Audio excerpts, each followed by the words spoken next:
Good evening, everyone. Welcome to the meeting of Performance of Finance Scrutiny. Today, 10th of November, starting at 7 p.m. rather, not a.m., because by the time we finish, looks like we'll have a a.m. stop, because we have a very, very long, extremely long agenda. Right, let's get moving. Catherine, apologies for absence.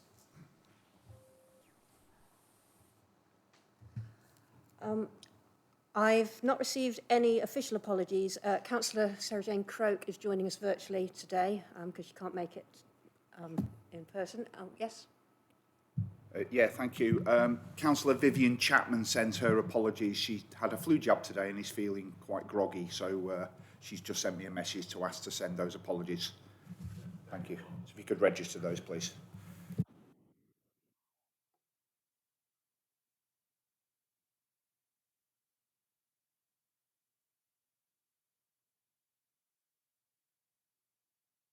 Oh, it's gone off. My apologies. Councillor Wheeler. Sorry, just a comment on that. I'm pretty sure it was at the Performance of Finance meeting that we raised the issue around the full report from what is from the individual comments that were made by people that responded to the report, and that doesn't appear to be in the minutes and still haven't been received. You're absolutely right. You did raise it. Yeah, at both meetings, actually. Louis? Chairman? Sir, if I've heard Councillor Wheeler's comment correctly, so this relates to the 5-year strategy. Yes. Okay, so I know that a list of all of the comments went to group leaders a week ago, and so I don't know if the other group leaders received them, but they definitely went out. So, Councillor Wheeler, if I can catch you afterwards, I can find a way of resending that. Councillor Wheeler? Thank you, but I do think it ought to be in the minutes, the fact that they were requested, and then it's not minuted. Thank you. Okay, noted, thank you. Could I ask Councillor Deach to move a little bit this way so I can see Councillor Wheeler? Thank you.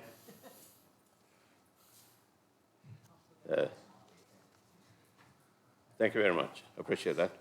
Okay. Other than that, are we happy with the rest of the minutes? Agreed? Yep. Okay. It's all agreed. Thank you very much. Declaration of interest. Anyone for declaration of interest? Nope. None whatsoever. Do we have to actually ask that for the people who are attending online as well? Or is it the committee members only? Yes? Committee members only. Thank you.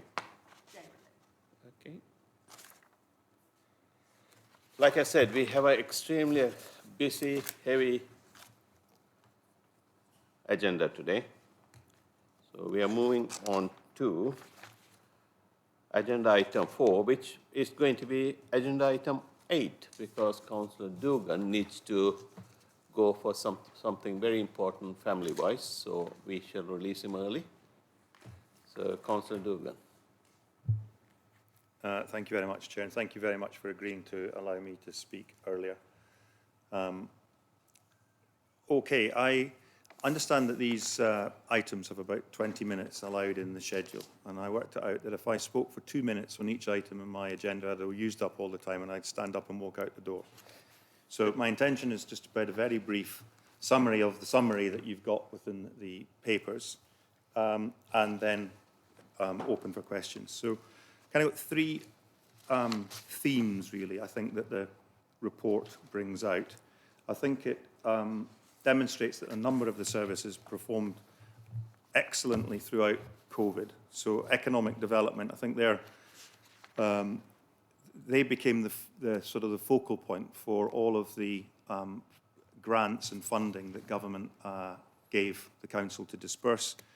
And although the report says 3.6 million, I actually think it's closer now to 4 million have been dispersed across 700 businesses in the time.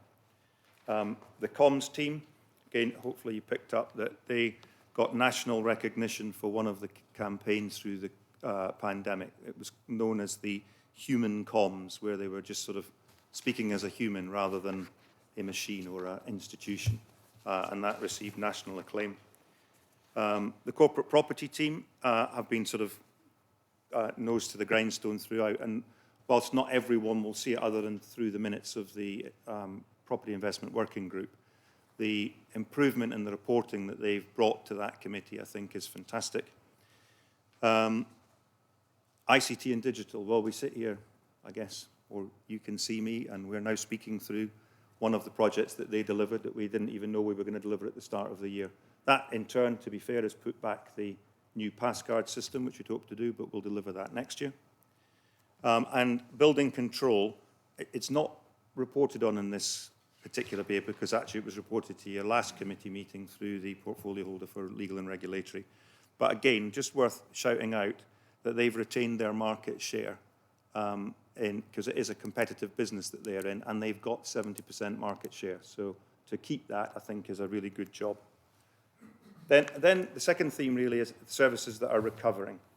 And I include in there the theatre. Again, the report points out a number of the shows that we've now run have had full attendance. Parking, where ticketing, so people turning up in our car parks, has done reasonably well. Less so on the season tickets. And the museum, where actually footfall is up. So really good efforts from them.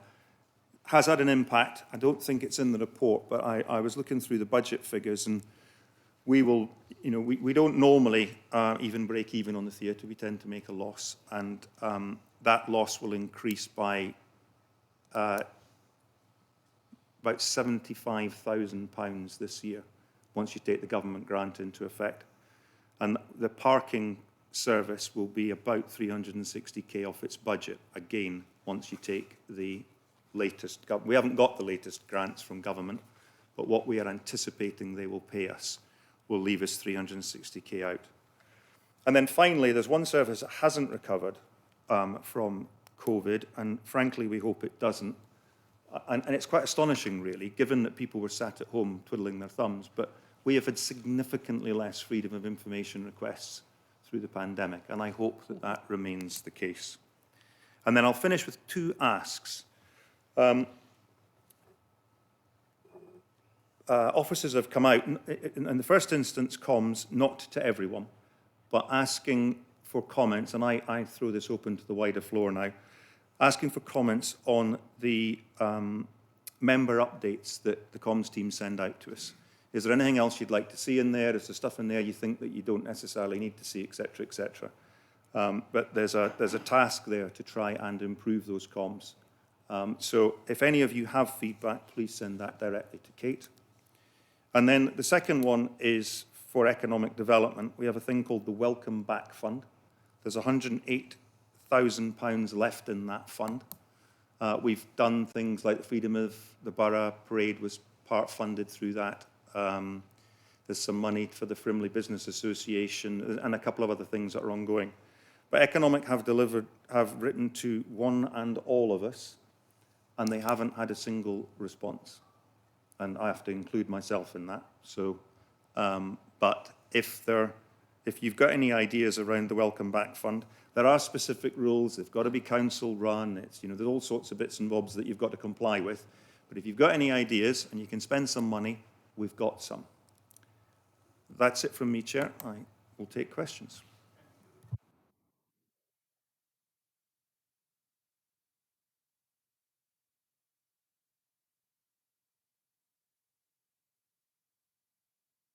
Sorry, I must get used to this system. The rules apply, same rules. Committee members first, then the people on Zoom. So committee members, Councillor Rice.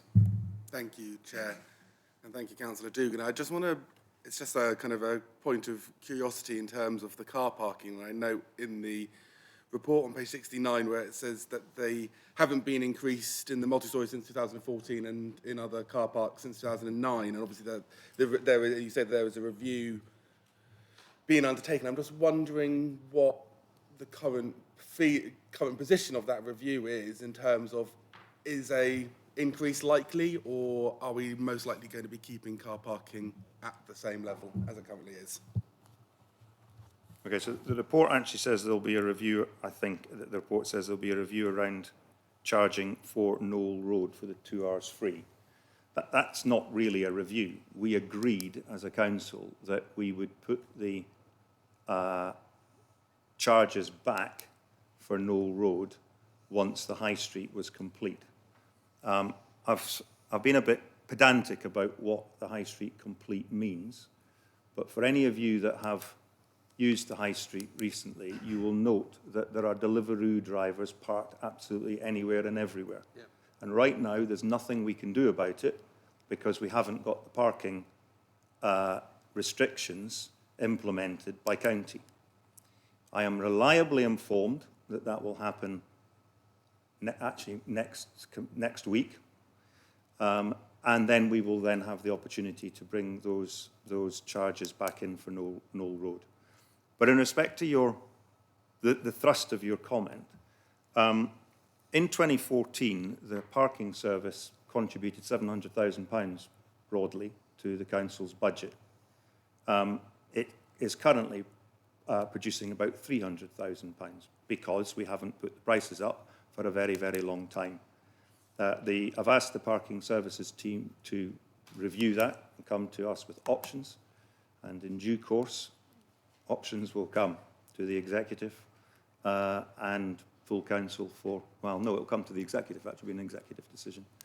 But we are reviewing that. It's not sustainable. Thank you. So on the economic development team, it's more feedback than anything else.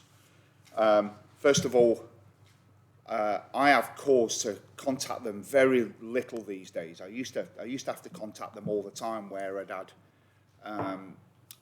whether it be complaints or whatever from residents and local businesses. Very rarely get anything like that. And in fact, I'd say they've significantly upped their game in the last 18 months or so, I would say. So if you could pass on my thanks and congratulations to them, it's really important, particularly now in the uncertain economic climate and everything, that we have a strong economic development team. One thing I would like to see a little bit of, let's say, impetus put on is to startups, cottage industries and small businesses that have sprung up as a result of COVID.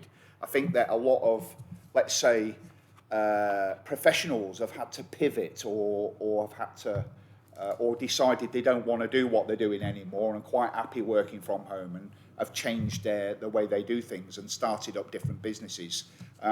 We need to try and identify ways of finding who these people are and offering them as much support as we can. I wasn't going to speak on Deliveroo parking, but as that you mentioned it, I completely agree that they are making the place look untidy and also cause problems for pedestrians and so on. However, they do support local businesses, some of which I'm told would Deliveroo and similar can contribute a huge amount to their turnover. Therefore, I think it's probably important that we try and identify a location in the town centre where they can park their bikes, and for free, I would say. They are supporting the businesses, so it's important that we find ways of supporting them and not alienating them, let's say. So if you could look into that, I think that would be quite important as a matter of urgency, I would suggest. Thank you very much. Yeah, okay, so on the startups and new businesses, we had two initiatives that we ran. One was the pop-up business school, and you'll see in the report it says that we had 120 residents across Surrey Heath and Guildford. That rather masks the fact that there were only 35 residents from Surrey Heath as part of that 120. And in truth, we're probably a little disappointed by the performance of that external provider, and we will change that. And in fact, we're going to change that. We're looking at someone else who will help us provide business strategy, consultancy, and things like that. The second one on the Startup Academy, again, it was a Surrey-wide initiative which we took part in. And there were only 20 individuals who took part. 4 of them were from Surrey Heath. All 4 of them set up new businesses. Massively diverse, so it was obviously quite a broad agenda, because we had someone who makes handmade chocolates and someone who wants to get into blockchain technology. Now, I can't think you can get overly more dissimilar businesses, but there you are. And the Deliveroo is not a bad idea. Let me take that away and get the team to work on that too.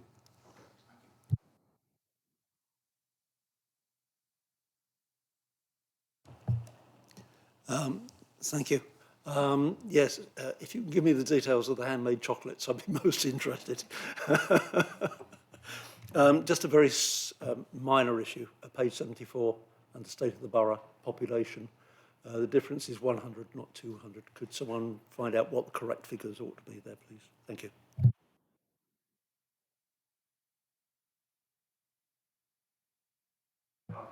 What was the page number, Councillor Tapper? Page 74. Councillor 74. Item 7.1, State of the Borough. Top line population. Difference is 100, minus 100, not minus 200. Looks like it's a spreadsheet error.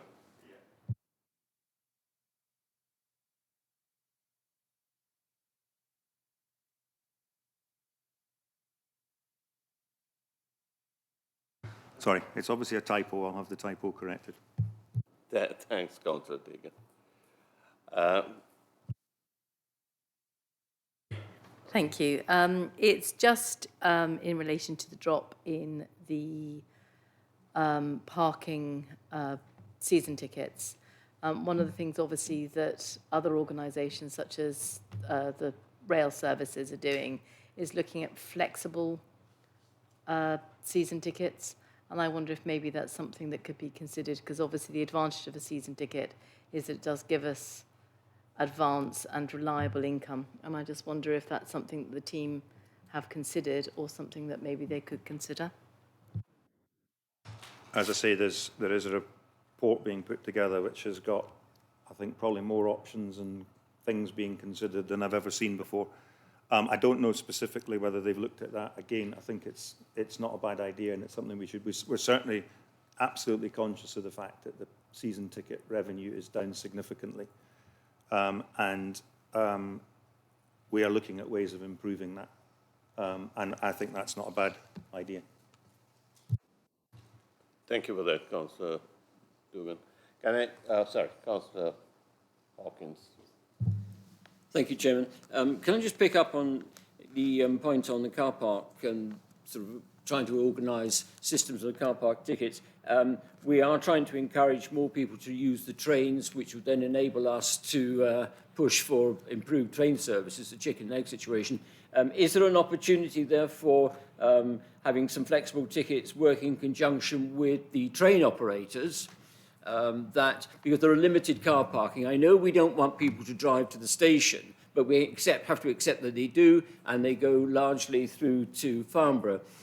Camberley Station has limited car parking facilities, and so there may be an opportunity there of trying to join the dots and come to an agreement with the train operators. Don't expect an answer on that one at the moment. And the other one, again, I don't expect an answer, is the community asset, as to what constitutes a community asset. I have a situation in my ward where we have a scout hut, which is, I don't want to prejudice discussions going on at the moment, but it is nearing the end of its useful life. And can I flag this one to you, that in some stage I will be beating a path to your door to encourage the council to take a proactive view on assisting communities and refurbishing community assets to enable the operation, certainly for young people, to continue. I just had the opportunity of flagging that one up to you, but it comes under your, I would imagine, your community asset hat. Thank you, Chairman. Councillor Dugan, I know he didn't expect a reply. Would you like to reply? Yeah, again, with the season train operators things, happy to look at that. I'm not sure whether it's something that the team have thought about. And the community asset thing, I'm happy to look into that. I don't have a response.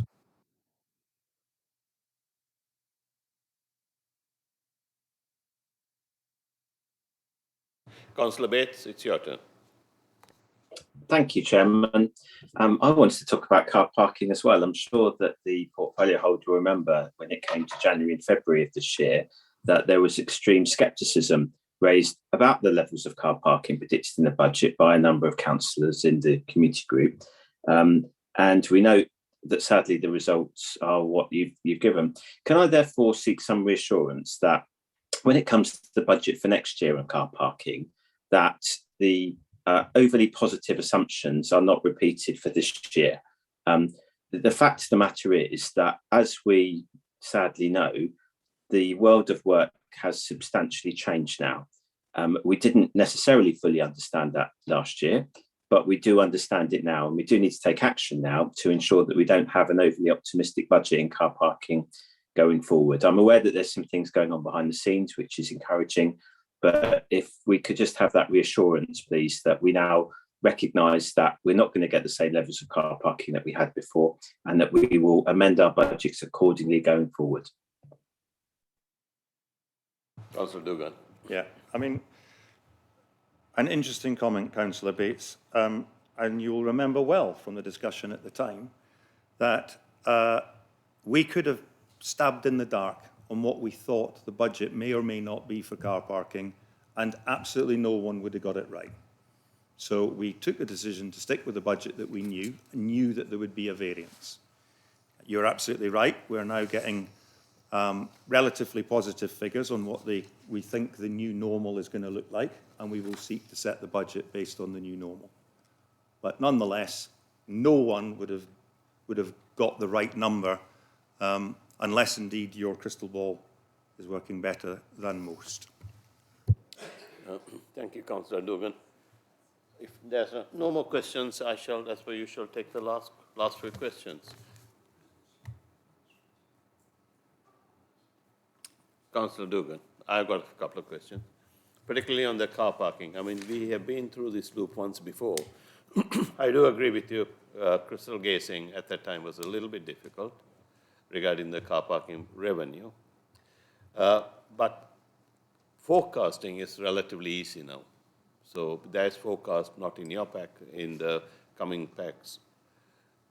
We spoke about having footfall, count of footfalls, traffic coming in and out, that we have some sort of a count. We have got, I believe, counting system somewhere that actually computes everything.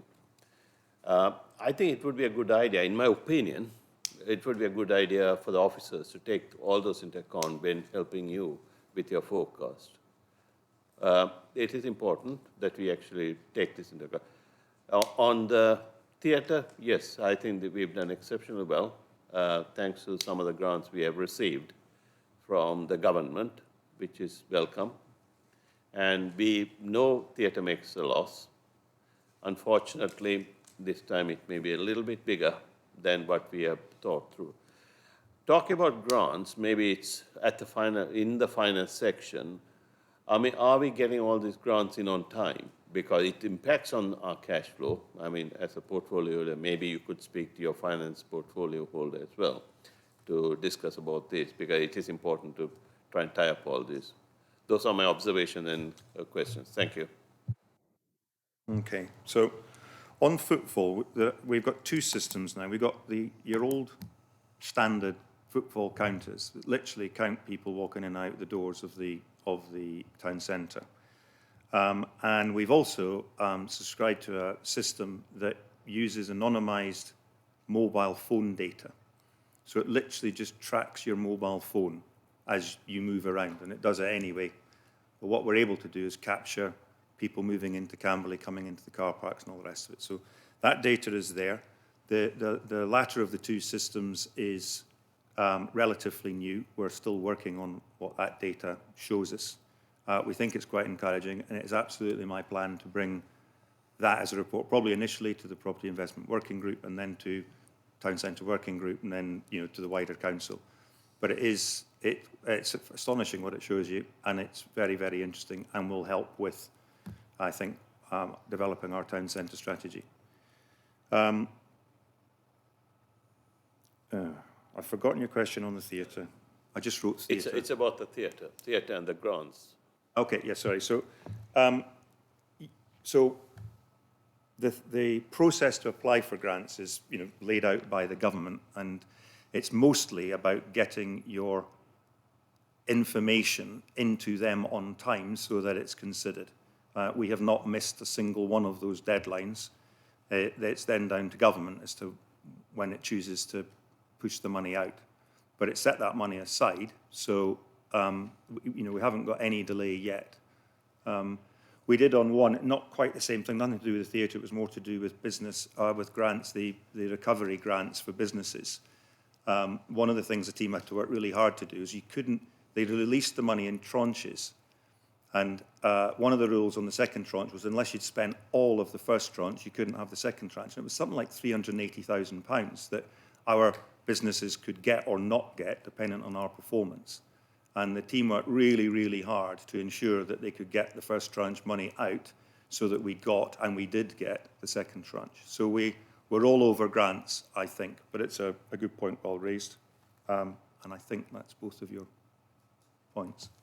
I've got one more question. It's on the training and the courses you held, not you personally, I mean the council held for getting the small business to come and get training, etc., etc. I note that it's quite disappointing that, despite the fact, I'm sure there are lots of little businesses around, most of them didn't come from Surrey Heath. A substantial amount seems to have come from outside our borough. How best can you be, as a council, get to these people to come and say, here you are, we have a training, we are about to start another training, to encourage them to come in, because we want to encourage employment within the borough. So, I mean, as I mentioned, that particular scheme is something that we use another bit of funding for an external provider to come and do that. And part of their role was to attract the businesses. I don't know why they were significantly more successful in Guildford. The two councils worked together with this external provider. However it panned out, they seem to have performed rather better for Guildford's businesses rather than for ours. As I say, we probably won't use that provider again. Nonetheless, we use our own social media and other outlets to try. The economic development team now produce a monthly, I think it is, update for businesses on stuff that they're doing. So we did our bit too to try and promote the course, but for whatever reason, we came out second best rather on that one. Could I kindly encourage the officers, you as a portfolio holder, to encourage the officers to actually try and come up with a really very good scheme to get our self-employed and smaller businesses to come in. We want to keep our employment going. Thank you for that, Councillor Dugan. Councillor Galliford. Thank you. Could I just ask, point 9.24, capital bids have been submitted for 22-23 budgetary year to deliver high-resolution 3D models and air survey material for all the villages in the borough. Perhaps I'm ignorant of what that is, but I wonder if you could explain, please. Now, I like to think I can answer most of the questions that you guys put to me. I can't answer that one. I don't have one of the ICT team here. We will need to get back to you. I can't see a 9.2.4, by the way, but... Sorry, no, I kind of stuttered in the middle of it. 9.24, the very last point on page 78. No, but I will have a detailed response put together by the ICT team for you.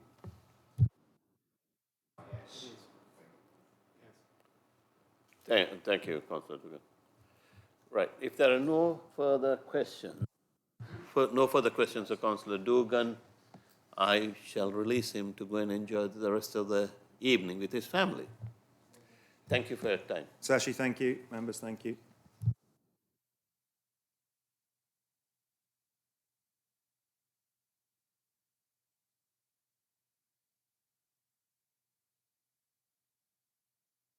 We are back to normal numbers now. We are on to agenda item 4, 6-month performance report. I presume that's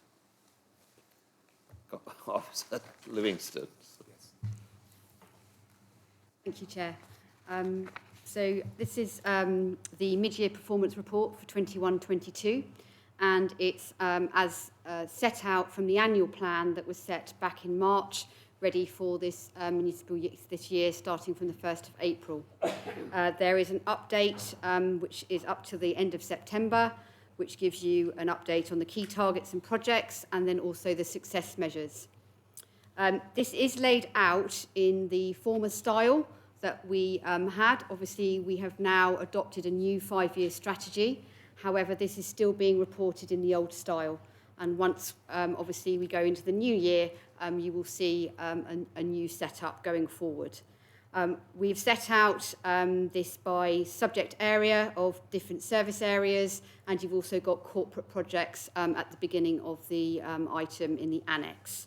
I can take any questions, Chair, that you may have on any of the specifics on any of those projects. If I don't have all of the answers, I will make sure that you have a written reply back. Thank you, Mrs. Livingston. Questions? Councillor Tapper first, Councillor Morgan after that, for the moment. Councillor Tapper. Thank you. Just a general observation, actually. I found this document extremely difficult to read. If we take an example on page 16, take item SHBC 3 as a primary example, and it happens throughout the document. You find items are distributed all over the place. If you look in the milestone targets, you've got A, B, C and D items there, but only A, B on the far side. So when you next move to the next page, you've then got A there, which the A from the previous page refers to, but it starts on C in the updates, and C isn't on that page. So you find yourself flicking backwards and forwards, backwards and forwards, backwards and forwards, trying to match up the comments and the milestones and the actual targets and projects. When you move to your new format, could you please make sure that we've got everything on the same page so that we aren't continually searching for the bits that match together so that we can try and work out what the hell's going on? Thank you. Mrs. Livingston. Absolutely noted, Councillor. We'll make sure that going forward, that's easier format. Councillor Rice. Thank you, Chair. It's just a concern, really, in terms of regarding responsible officer appointments for this, and I'm a bit concerned regarding the use of the Managing Director of Joint Waste Solutions when I'm assuming that person is not accountable to this council, in a sense of he wouldn't come to this meeting to answer questions regarding that. So I'm just wondering if it would be possible to have an officer that's within this building, employed by Surrey Heath Borough Council, that is not necessarily have to be making the decision, but is a liaison to items where where decisions are taken outside of the borough. For example, and this is important stuff. They're all important stuff, and it's just, I think it's really important that we as councillors are able to scrutinise and ask questions of the people making decisions, and I think that would be a good thing going forward. And also, just so it's the ones that I saw was regarding the Managing Director of Joint Waste Solutions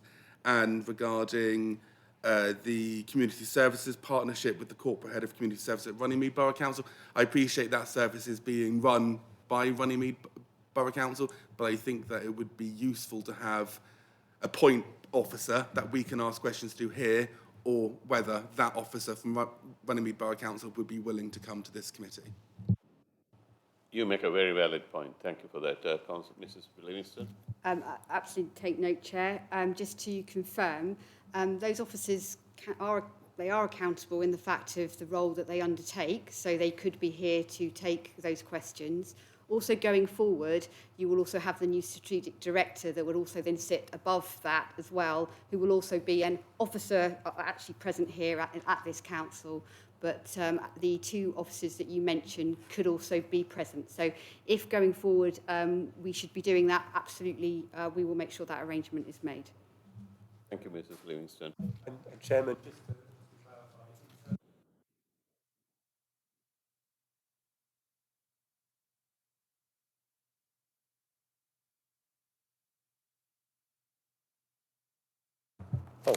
clarify. Kelly Goldsmith works across the partnership, but her employer is Surrey Heath Borough Council. Councillor Rice. Thank you, and thank you, Chief Executive. I did know that. I did know. Just my mistake. I also just wanted to make a quick point regarding the action that's been done on climate change. I just really want to thank officers for the work and the support they've given the climate change working group since the creation of the group. And as members can see from the report, there has been a significant amount of work being done, and a significant amount of work still to be done to meet our targets. So I just wanted to put that on the record as well. Thank you. Thank you, Councillor Rice. Councillor Tepper.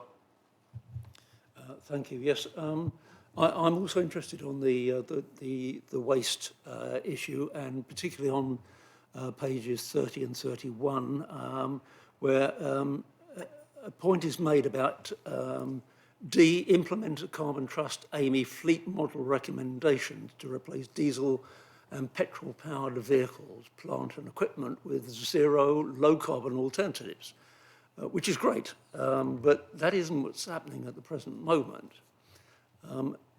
And the problem is that I discover that our food waste is shipped miles away from where we are, somewhere up over North London, to be disposed of by presumably anaerobic digestion, which is the usual process. I'm wondering if we can find out from IME why they're doing this, why they've got all these carbon miles for taking that stuff there when we've got an anaerobic digestion plant right on our doorstep in Egham. Perhaps you can ask them that question and how that equates with their desire to go zero carbon and low impact, environmental impact. Shipping all this stuff miles away is simply adding to the problem, not helping it. Thank you. Mrs. Livingston. I confirm, Councillor, that I will pick that point up and get an answer back for you. I have got Councillor Whitcroft on Zoom now, if there are no other questions on the... Thank you, Chair. Sorry, Councillor Whitcroft. I think we got a committee member here who needs to ask a question before. Councillor Wheeler. Thank you, Councillor Mavaganam. It actually, again, I'm afraid, comes back to joint waste and how any element of that can be green. Because although we have got the red reference to the national HGV driver shortage causing disruption to some services, we have a completely suspended green waste solution. And I have to say, very alarmingly, when their collection notification came through recently through my door, there was nothing about green waste collection on it in terms of dates, whereas in the past it would have had 3 dates on it. So I'm afraid I don't agree that that should be green in any shape or format. The service at the moment is failing our residents, and again linked to the green agenda, if we are not getting the revenue from and the output of those green waste collections, I can't help but feel it's going to have a very detrimental effect. Mrs. Livingston. I take your comments on board, obviously, especially with regard to this service actually currently being suspended. I will inquire and make some changes with regard to what you've obviously said. I don't know if there's anyone else here as officers can add to that with regard to the green waste, but I'm afraid I don't have any further knowledge at this point in time. If there are no questions Councillor Wheeler wants to come back, sorry. It relates to the fact that we obviously have a scoring system that brings about these little dots of whatever colour, and whatever our scoring system is, it is obviously not transparent or accurate. So I suppose that, again, is a point that goes alongside with it, because we've got a service that's failing and we've got green dots in there. Thank you very much for that, Councillor Wheeler. I actually entirely agree with you, because these greens, for me, I'm not saying it is, sorry, let me add something to that. It seems a decision made by the officer corps. If for the councillors, it would be from a scrutiny point as much as anything else, we should know what the scoring system is and how officers or the portfolio holders or relevant section came to this conclusion, because without that, we are just putting dots in a nutshell. I'm sure you're not, but if you see where it goes, yeah? Thanks. Absolutely, and if I wasn't very clear, I apologise. So the last thing we want to do is for this to be meaningless. This is a draft at this point, and obviously this still needs to be reported to the executive. So I take on board what Councillor Wheeler says, and we will change the traffic light so it's correct and is giving a transparent, because that is meant to be the purpose of the item. So apologies if that's been put in there like that, and I will make that change ready for the executive when we take this forward. Sorry, I think Councillor Black. Welcome to the committee, Councillor Black. Thank you, Chair. My question was along the same lines. When we move to next year's reporting, is there an opportunity to review the targets? Just coming back, absolutely, Councillor Black, and what we will look to do is, so we've just set a new 5-year strategy. Very happy to give you an update on that if you would like it. And what we've done is from the objectives that have been set for the next 5 years, we will then set the annual plan from what councillors have asked us to work on. And what we will then do is we will bring that back to the Performance and Finance Scrutiny Committee as a draft. So you also get the opportunity to feed into that and obviously change things. But the annual plan does change on an annual basis, and we will always be looking to agree that with our councillors with regard to what it is you want us as a council to actually achieve. Thank you. I think one of the things I'd be interested to see is to see how the system is performing. There is some real issues with targets in that, one, they're nearly all arbitrary, unless they're 100% or 0. The targets can have unanticipated effects, and people will tend to game the system to meet the target. For example, I've got a planning application that's more than 12 months old. I wouldn't see that from looking at this data. But if I could see the performance of the planning system, I would. Thank you. Thank you for that, Councillor Black. Councillor Hawkins, you had your hand. Sorry. Oh, Graham first. Thank you, Chair. Just a quick question on the green waste, following up on what Councillor Wheeler was asking. I am informed, and you know that throughout Surrey Heath, Amy agreed to do a final run to empty full bins, and that, as I understand it, was very successful, but apparently not everybody got that message, and there are some people with full bins. I'm informed that Woking have been offered another final run in December. 2 weeks in which they will go and empty the bins there. Now, is that actually an additional run, or is that Woking's first run? If it's an additional one, could we please find out whether Surrey Heath can get an additional one as well to empty those bins that weren't emptied the first time round? Thank you. Mrs. Livingston. Again, Chair, I can come back and confirm that. I will need to go and find out the details, but I will give a written response back to the committee. Thank you very much. Councillor Hawkins. Thank you, Chairman. Just on that point, it'd be very interesting to know what the percentage of unemptied green bins is. I don't think it would be much, and whether it would be worthwhile. My main point is, and I'm quite open, is I hate RAG systems. I really do hate them because I think they're a blunt instrument, and I think there must be a better way of doing this because you can end up different shades of green. And I'm just looking at the SHBC 8 on the local plan. Now, that is down as amber. Well, that's totally unfair to the planning and policy team. You have it down as the development of the draft local plan. It doesn't actually reflect the enormous amount of work that those guys and girls do. We had a very, very heavy session last night. Was it last night? It seems a long time ago. And to my mind, you know, maybe a numerical system or something, but this makes it look as if they're not progressing, where in fact, you know, the volume of work they're doing, dare I suggest it with finance people around, it's possibly the heaviest workload of any department in this council, with a limited number of people producing such high quality work. And I use that as an example of my perverse dislike throughout my business life. People have used it, and I know it doesn't happen here, but it's almost used as a tool to fudge.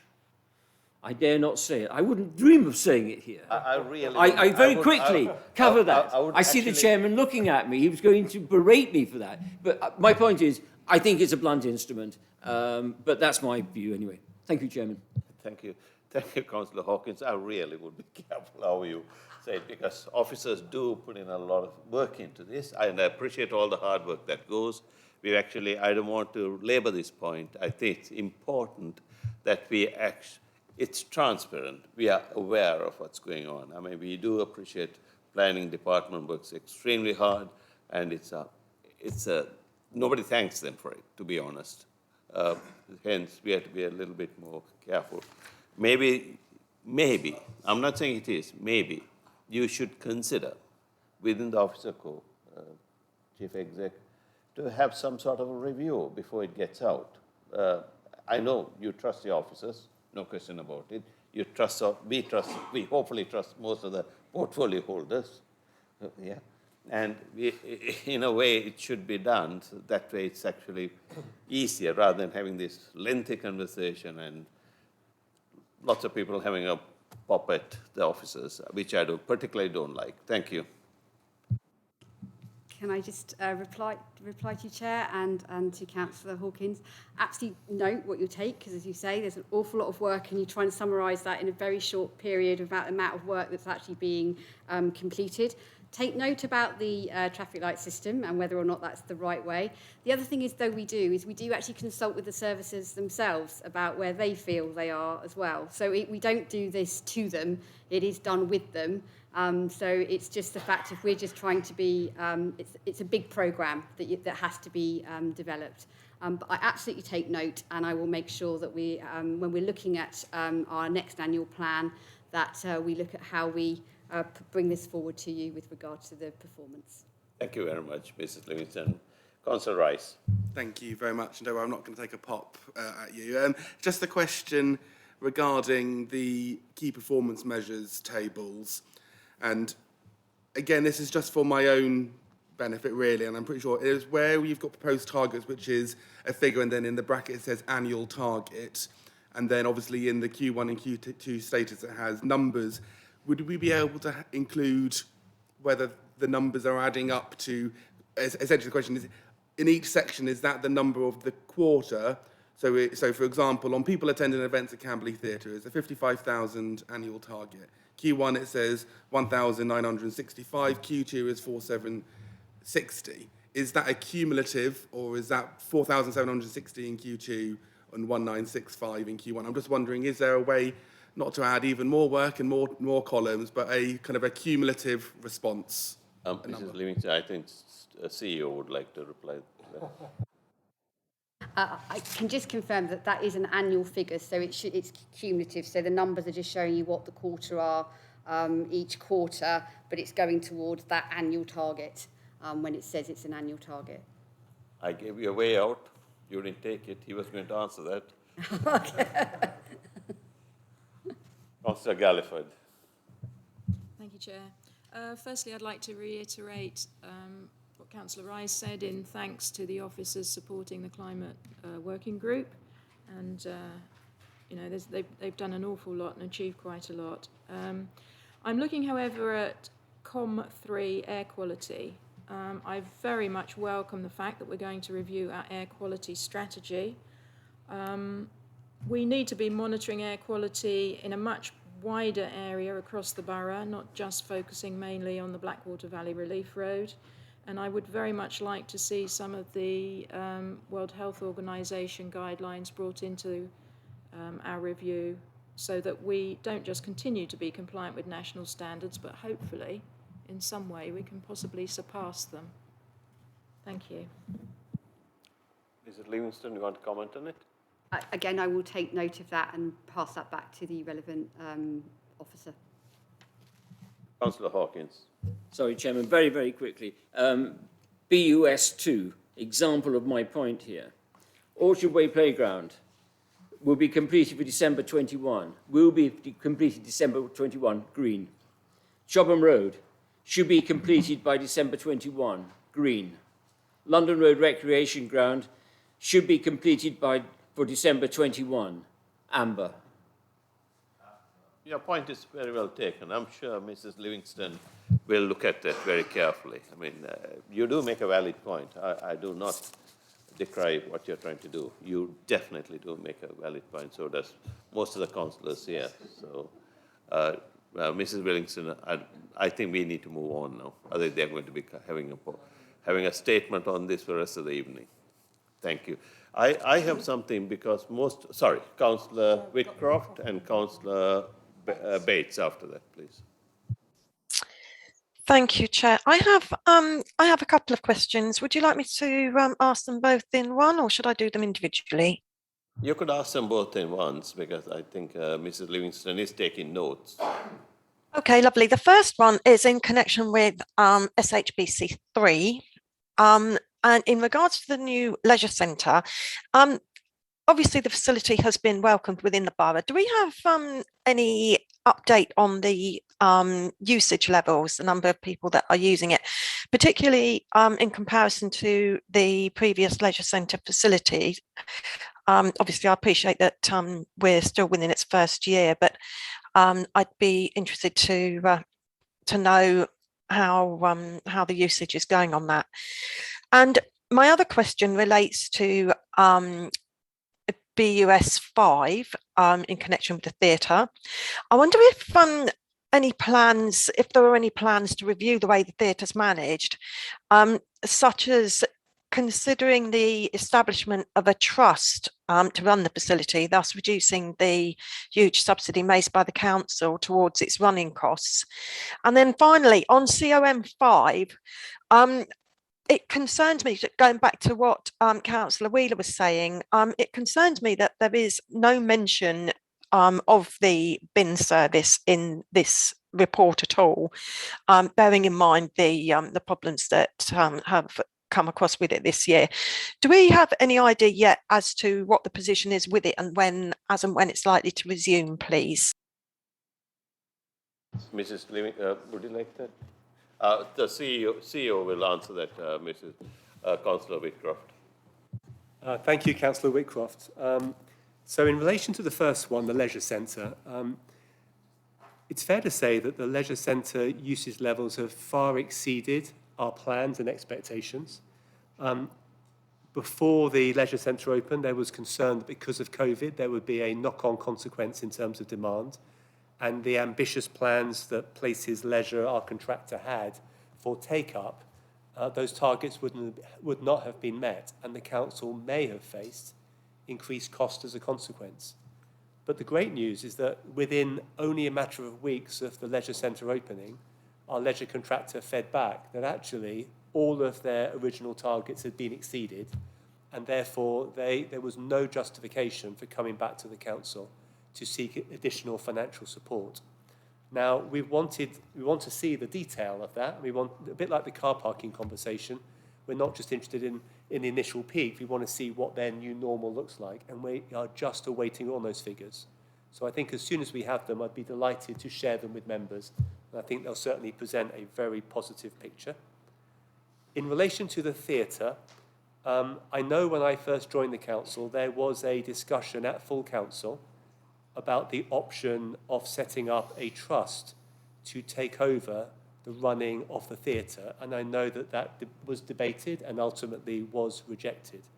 I have some experiences of, very limited experiences of trusts running theatres, and unfortunately none of them have actually succeeded, but I accept that there are examples in other parts of the country where it has, but it's certainly not a silver bullet, because whether it's the council running it or an independent organisation, they're still operating in the same market, they still have the same costs and challenges.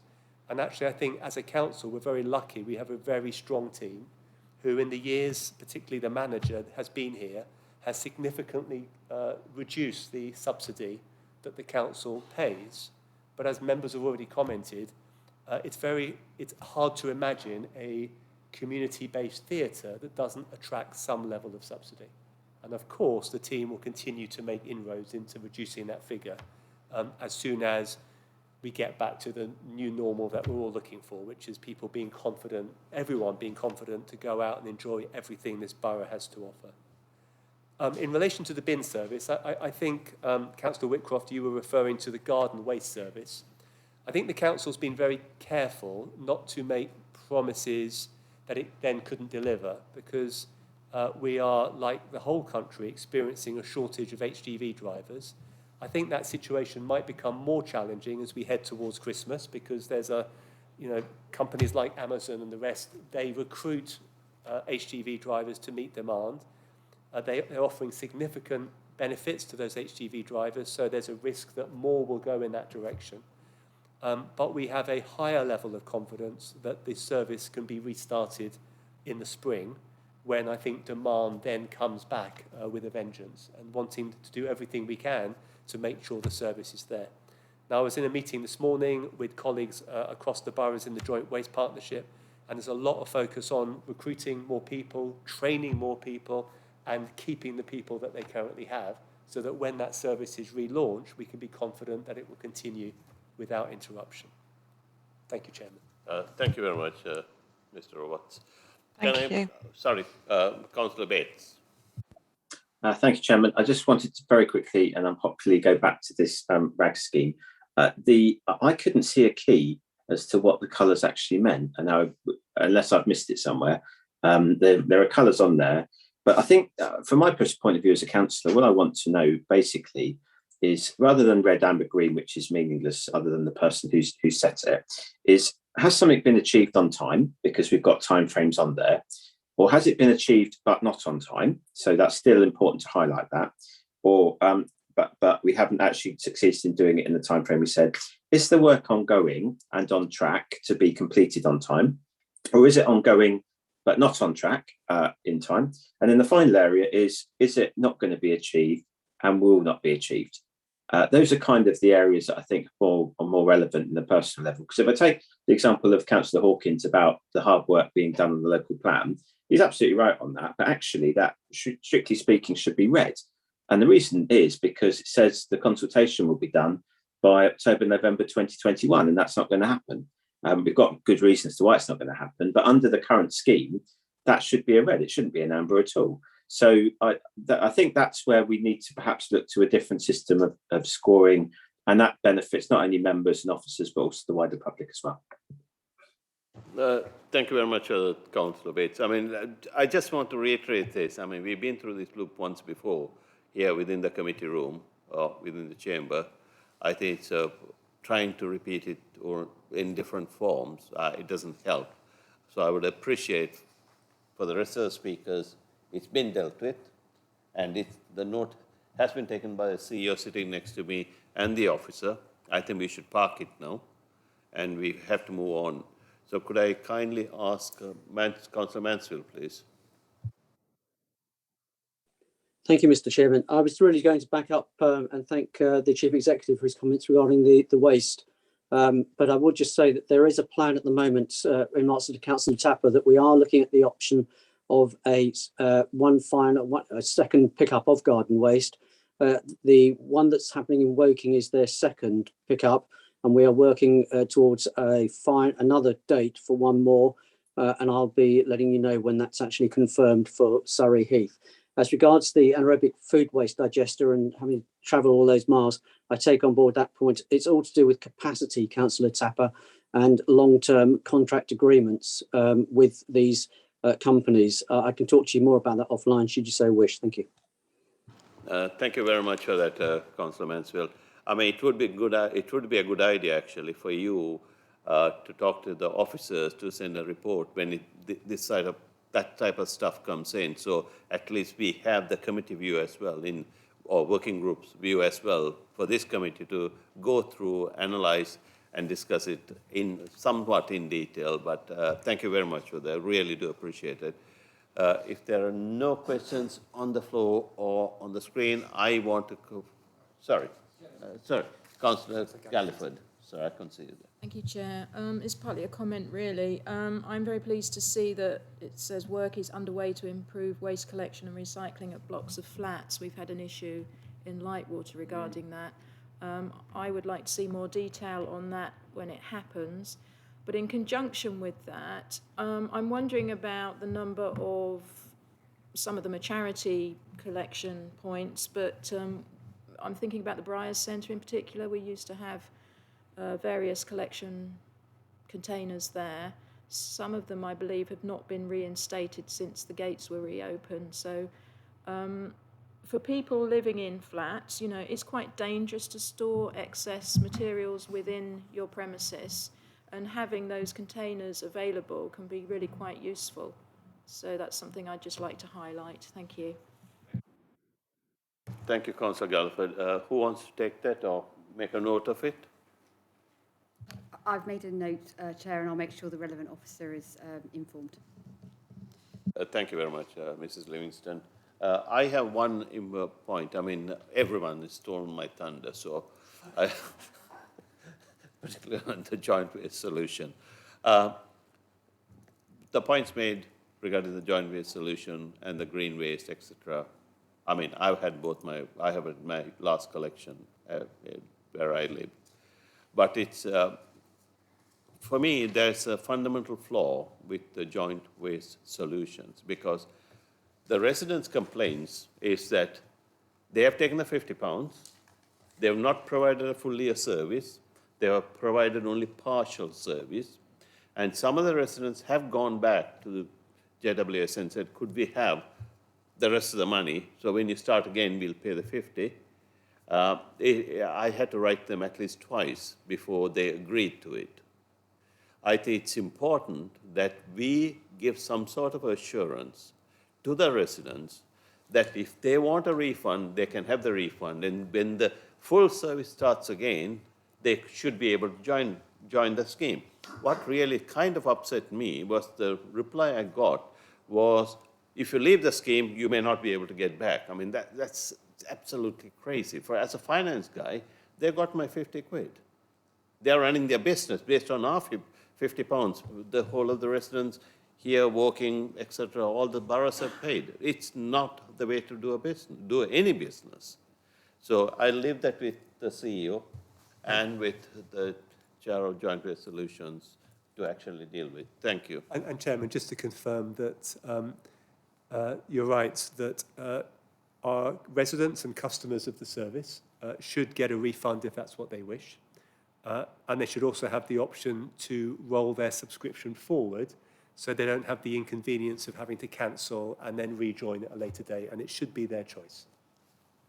Really appreciate that, because the reply I got, I'm sure, I think I may have shared that with you, they fundamentally said, if you leave, you can't come back.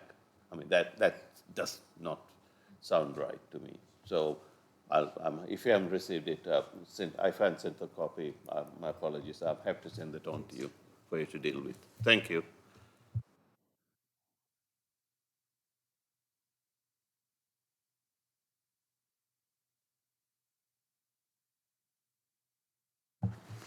Excellent. One whole section done. I had to repeat that because I was not, I didn't put my mic on. So on we go. Treasury management update. Councillor Perry. Thank you, Chairman.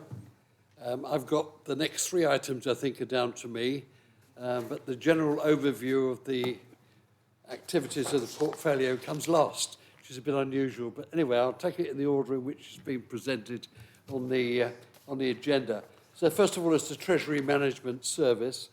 I'd just like to preface the numbers by saying that we have to work within the prudential indicators that are published by the Chartered Institute of Public Finance and Accountancy, and which sets out very clear rules about what we can and cannot do when we're investing or borrowing money and what have you.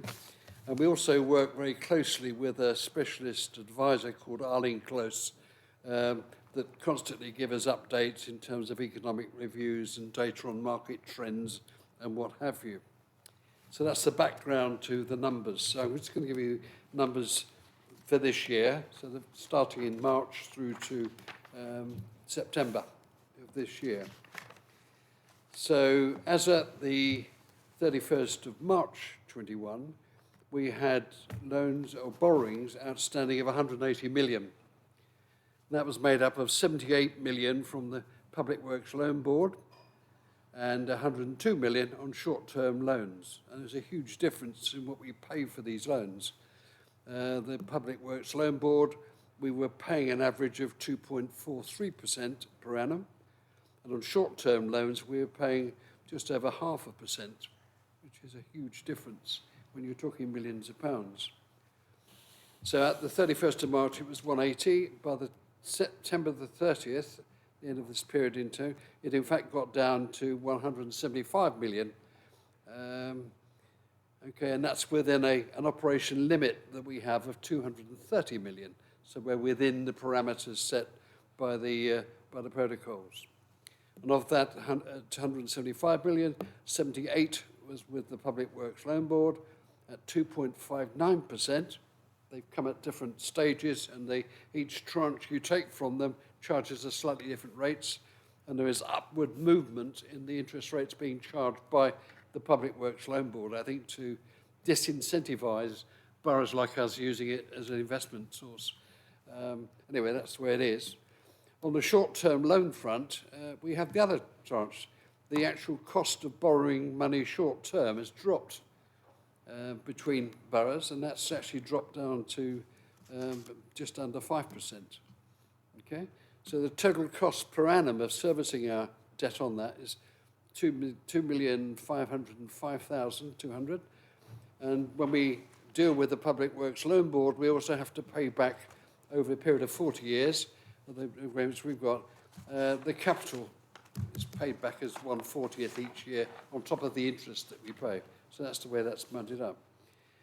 Just as a comment there, if we had funded the whole lot by way of short-term loans, we would have done the whole lot for 875,000 a year rather than the 4.4 million.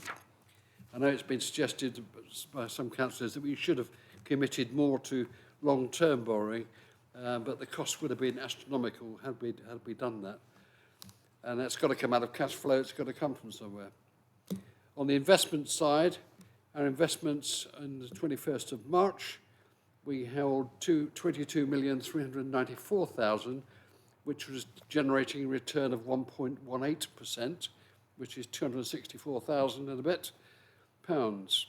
On the 30th of September, we held investments of 27,286,000, and that was only generating a return of 0.42%. It's 114,000. So you can see the interest we're getting on the cash we've got invested short term is is just about halved, or more than halved, in fact, in that time. So that's where we are on the cash management side. I'd like to take any questions of that. So I've been talking about all aspects of the portfolio as we carry on. But I think that's just what it is. It's to note those numbers. Thank you, Councillor Perry. Any questions on this? Very clearly, the report has been sort of very fully absorbed by most people. So let me ask you a couple of questions. Sure. Particularly on the long-term borrowings. I mean, I do see that long-term borrowings, we haven't done a lot, but most of it is short-term, which I fully appreciate what you're saying. We do have Arlington helping us, and that helps for us to understand. If you look at the recent public sector public sector works loan board, I can never get it around with my tongue. I think the demand for that kind of loan is now gone. This is the article I read last week. So, and also the fact that for me, we have to be very, it's a general advice, general observation rather, because we are going into a period where the interest rates are bound to go up now. Whether we like it or not, inflation will kick in, interest rates have to go up, because Bank of England has a remit to actually try and limit the inflation. So that they are one of the tools they use. It's not a lecture to you, Mr. Perry, Councillor Perry. You and I have known each other for long, for me to actually tell you. It's not a lecture, but it's an observation. So we have to take this extremely carefully, because what we don't want to do is find ourselves in an inflationary period with a larger interest bill flowing through. And also, you will find others may not lend money to us because it may be worth their while to place it somewhere else.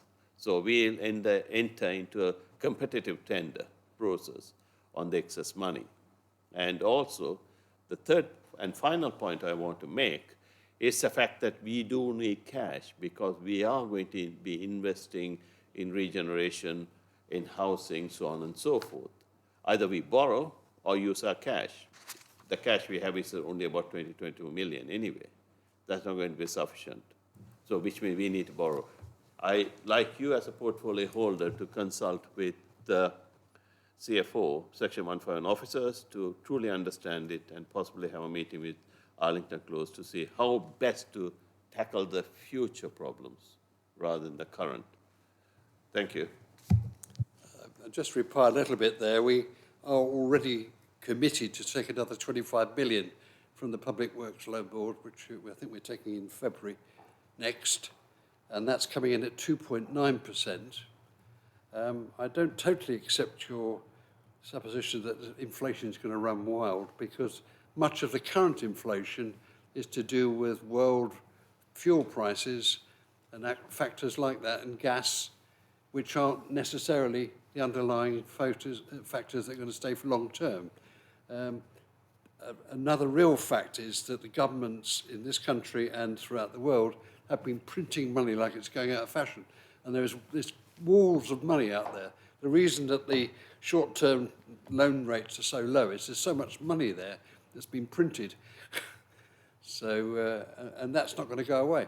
So they've got this conflict of interest. One, the Bank of England is threatening to put up interest rates to try and stop inflation, but they won't stop the cost of oil by doing that. That's why they pulled back from doing that, in fact. They've delayed that decision. So it's not a black and white situation by any means. What I'm concerned about, quite honestly, is the fact that this is real money we're talking about here, and this council's got to come up with the funds to fund these repayments on a year-by-year basis. And the difference between funding it using short-term money and long-term money is huge, millions of pounds extra per year. Now, if we don't generate millions of pounds more from our own investments, and I'll come on to that in a minute, it's got to come from somewhere. So how are we going to meet the debt we've got? We've got a real problem coming up there. So I think we need to manage very carefully and wisely how we do that. Anyway, that's where we are at the moment. I'm not making any proposal. I'm just telling you the way it is. These are real facts. They're the monies we've got to come up with to pay to meet the debt. Thank you for that, Councillor Perry. That's exactly what I was saying, because the real world is going to change. I mean, we don't know, I don't, you don't know, I don't know. I've read Arlington Close's report very carefully. They are projecting 5% inflation. Yeah? I mean, will it stop at 5? This is their projection today. If you compare Arlington Close report a year ago, as of 31st of March, to September, it has changed, really has changed. Even those guys are struggling to try and keep track of this. So I'm not expecting a reply from you. As a chair, I can only advise the CFO and the portfolio holder to take this into account. Thank you. Councillor Black. Thank you, Chair. I was hoping someone else would ask this, so I'm maybe the only one who doesn't understand this. But in the table on the bottom right of page 55, top row, the balance at the end of April was 12 million. Balance at the end of September is 14 million. But there's been, page 55, table in the bottom right, the top row, the opening balance was 12.8 million, the closing balance was 14 million, but there's a lot of movement in between. Is that all to do with liquidating keeping the cash available at short notice during the pandemic, which is the comment underneath? They're coming in for 7 days, 14 days. Oh, I see. They're coming and going all the time, so that's a gross movement. I see. Yeah, thank you. Thank you. Just looking at the net results at start and finish. Yeah. After there's a lot of movements there. All right, thank you. I'm not the portfolio holder, but let me kind of help you out, because I had to go through the same process as you did to understand. Because the short-term investments we do, the money comes in They're now. very short-term. Yeah, extremely short-term. It just churns. You. But overall, it's around the 2027 mark. So we cannot afford to borrow more or let it drop either, because we need day-to-day running of cash. Hence, I suggested all what I suggested earlier on in my conversation with Councillor Perry. Thank you.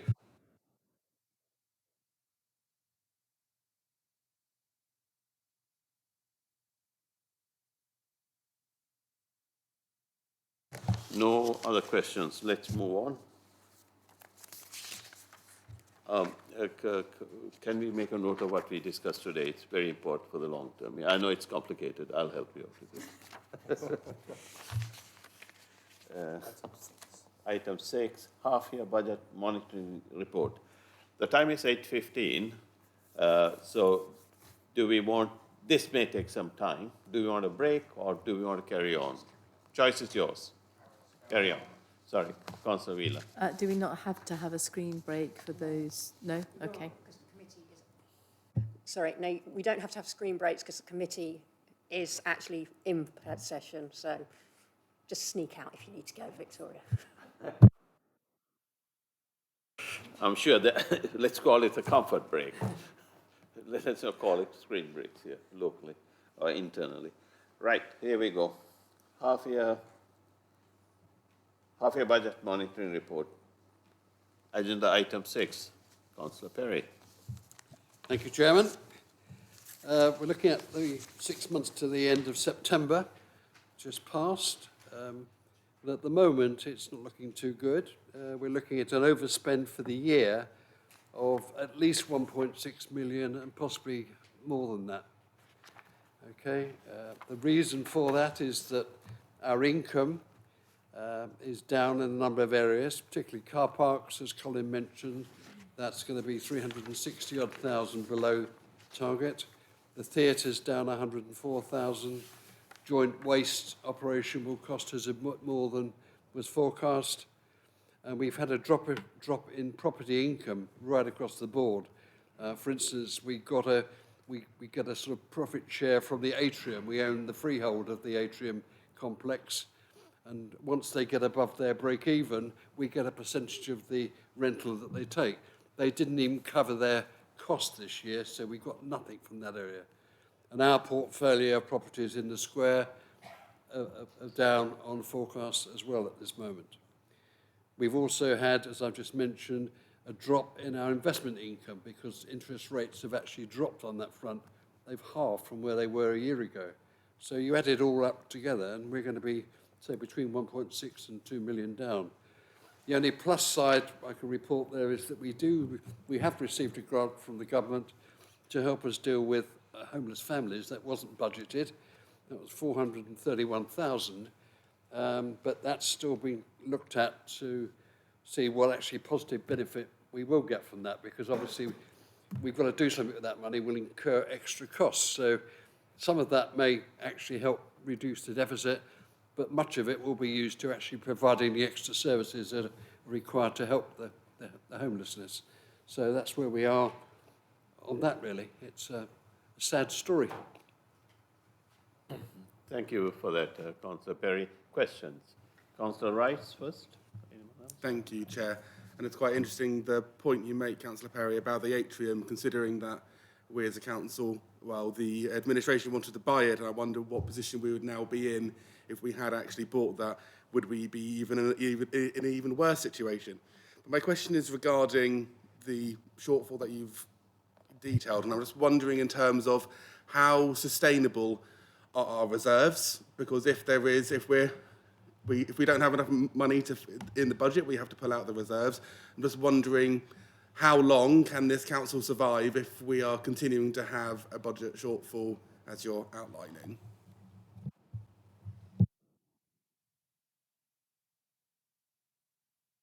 Sorry. So the whole situation needs to be actively managed. It is a precarious situation that we and most other councils and businesses are in.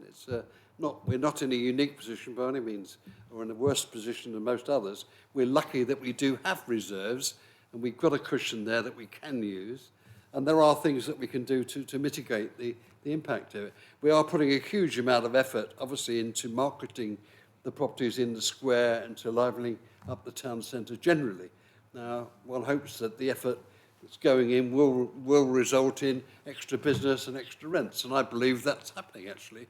We are seeing signs of life out there, and the end of the world is not nigh. We're going to come out of this, and we're going to go up, and it may take a year or two, but I think that will sort itself out, and we will be back on the right side. But we've got to watch how we spend these millions that we've got to do it and manage it properly. I don't know what else to say to that, really. I'm an optimist, basically. I'm very happy to see an optimist among us. Yeah, can I come back? Just on that, when you're talking about the mitigations that we would need to then put in place, what do you actually have in plan to actually limit the impact on the budget for the council? Beyond hoping, and I agree with you, and I hope as well that we get more shops and more rents out of the assets that we own, but what happens if we do not? And we only need to look at the retail market as it is at the moment. It's already been on a steady decline with online improving. What, as a council, are we going to be doing to manage the money that we have? And I kind of want to hear some detail from you, Councillor. It's very kind of you, Councillor. We're going to actively manage it. The whole purpose of having budgets and reporting systems is that the management team can look at what's happening and then take action to mitigate the impact of that. I can't predict what's happening. So as I said, my feeling is that the economy is picking up. We're seeing all signs of good life. There are well over 1 million vacancies for jobs. Many industries are actually breaking records and doing more than they were doing in 2019. So I think there's at least as many positive indicators out there as negative ones. So I wouldn't be as downbeat as yourself in that. But basically, it is a fast-moving environment. We are under pressure from all sorts of directions, but I believe we're going to have the management team capable of dealing with it. We're not just going to sit there and let the thing disappear. That's really my question, is what are we going to be doing? Because this is not the first time this council's had to use the reserves to fill a shortfall. Even in my time since I've been here, in the years that I've been a councillor, we've had to use the reserves every year to fill the budget gap. And I want to know what this council is going to be doing to mitigate that. We actually have to have a plan beyond saying we're going to manage it. I want to know how we are going to manage it. because that's really what our ultimate responsibility is, to ensure that this council has the budget to go forward. And if we just keep using reserves, I'm referring back to pre-COVID, when we used the reserves of up to £2 million that first year to fill the budget shortfall. How that's not sustainable for our reserves. How do we now manage that? And that's what I really want to know. Councillor Perry, the CEO would like to. Councillor Perry. Thank you, Councillor Rise. Thank you, Chairman. So I think what's really useful about finance reports is they tell us the hard news about where we are on expenditure and income. And I think, as the portfolio holder has said, a lot of the discomfort we're feeling is that a number of the income sources that we've relied on have fallen away significantly. And we understand that a significant part of that was as a result of COVID. And the council took a decision to wait until there was more certainty about what the new normal looked like, while at the same time making every effort to claw that income back. So on the theatre, I know that officers have been working really hard to bring the programme back, to make sure the theatre is safe, to market it strongly, and to come up with a new programme of events. And already, in terms of the panto that we're looking forward to over the Christmas period, we're seeing lots of early bookings and really strong demand. And we're hopeful that that direction of travel will continue, because, as you can expect, every theatre in the country has been hit in a way that they've never experienced before. We can't do anything about COVID and the impact, but we can certainly, as Councillor Rice said, we can do something about making sure we recover quickly. Property income has fallen away. A lot of work is being done across the political groups of the council in terms of the Property Investment Working Group and the Town Centre Working Group, to look at how we repurpose vacant spaces, how we ensure that we bring meantime uses to vacant units, as well as bringing in new commercial operators. And actually, despite the scale of the challenge nationally, we've been doing pretty well in terms of filling our commercial spaces. We have very few vacancies. In fact, the vacancy level we have now is the vacancy level that you might have expected in a pre-COVID world rather than a post-COVID world.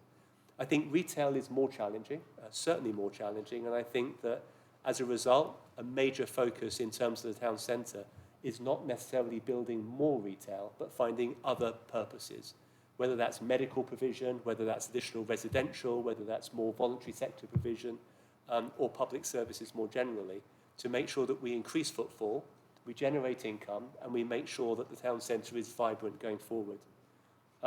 Investment income, I think, is, in a way, we're at the mercy of the markets, as is all councils who have a Treasury management strategy.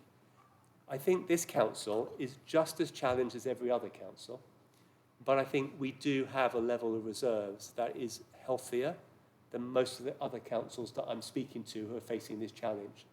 And the one advantage that gives you, members, is that you have a little bit more time to react.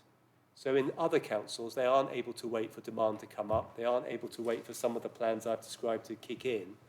And they're having to take quite draconian measures to make sure their budget balances.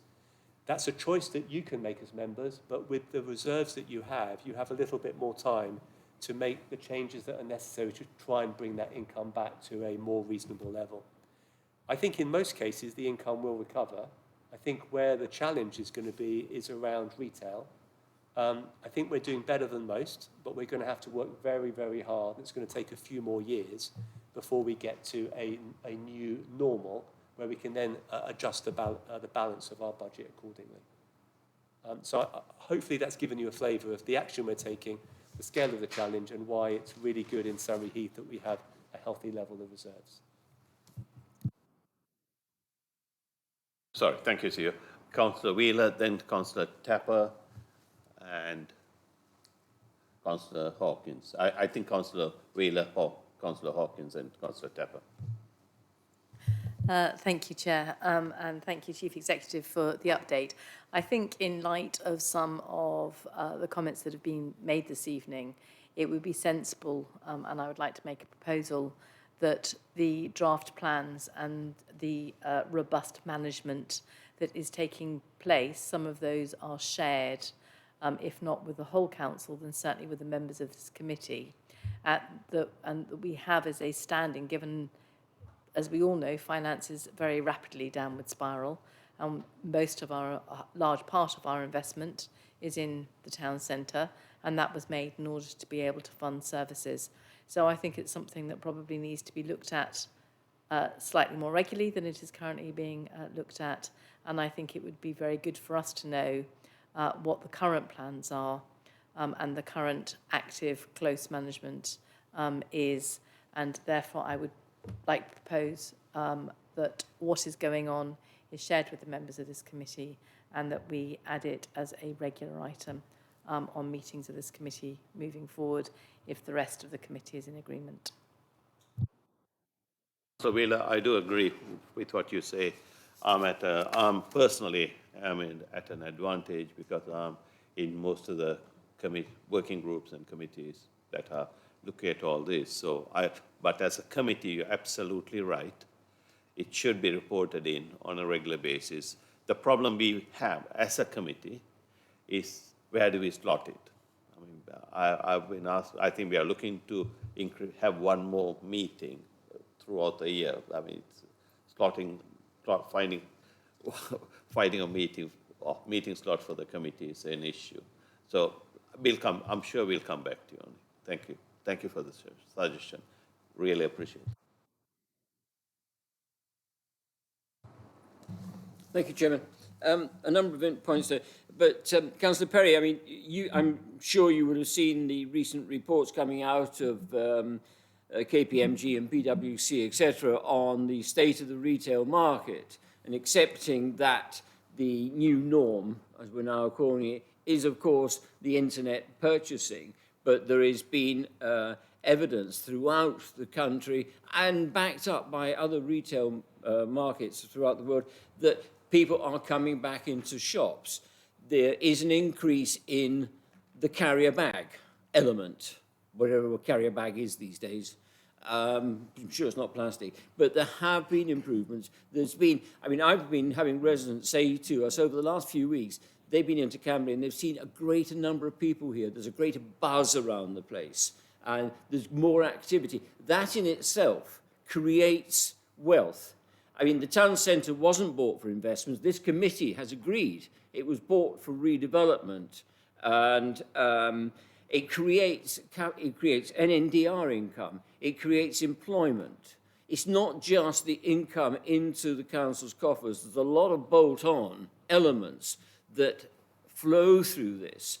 Yes, and as the chief executive slightly underlined my line, that we in Camberley are doing an awful lot better. We have a very low vacancy rate. Our investments have a low vacancy rate.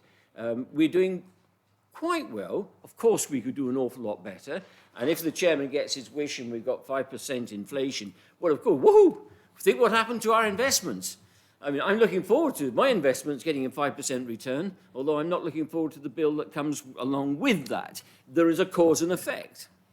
And we have to accept this, that, yes, you're absolutely right. It's a long haul. There is no instant fix on this. But, I mean, I spent 7 happy years in your role.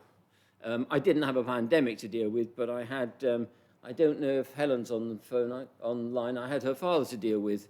You know, we had an active management then. We were debt-free. We then started expanding the economy of Camberley. And, you know, it is a long haul. It is no fix. And, I think that, and I hope you would agree with me on the retail analyst reports that are coming out, that there is a sea change. And it will happen, and we will see more people coming in. Now, how we repurpose, and as the chairman said, there are other committees going. I share one committee with him, and we have talked about bringing information back to committees, but we also have to recognise some of that information is highly confidential. And it has got to be stressed on some of that, because the last meeting, Chairman, last week was it, we were talking about repurposing one of the major buildings in the town. And there are also lettings flowing through. So in another 2 weeks, there's a lot more information that'll happen. So, thank you for that. And really it was more of a statement, but and there is a question there. Thank you, Chairman. Councillor Perry, if you can pick out the question, please go ahead. Thank you. I share the optimism expressed by Councillor Hawkins there. I think there are green shoots out there. One of the things that really encourages me more than most is the fact that we start from a very low point in this borough. The fact is, until recently, less than half the people who live in the borough actually shop in the town and do it. Now, already you're getting a buzz there because we've actually been brave enough to go and refurbish the high street, refurbish the mall. It's now a much nicer place to visit and spend your money in than it was a few years ago. And I think the plans afoot and the activity that already we got in Coast is going to add to that. So just getting back up to attracting a bigger percentage of our own population puts us in a much better position than towns which are overshopped by 10 times, some of them. They've got massive. So we've got, I think, lots of reasons to be optimistic rather than being totally pessimistic. Thank you for that, Councillor Perry. I appreciate that. Councillor Tapper. Thank you, Chair. Yes, I echo Councillor Hawkins' enthusiasm for the news that I read elsewhere about us having a firm offer now for a large retail space that we've been trying to get occupied for quite some considerable time.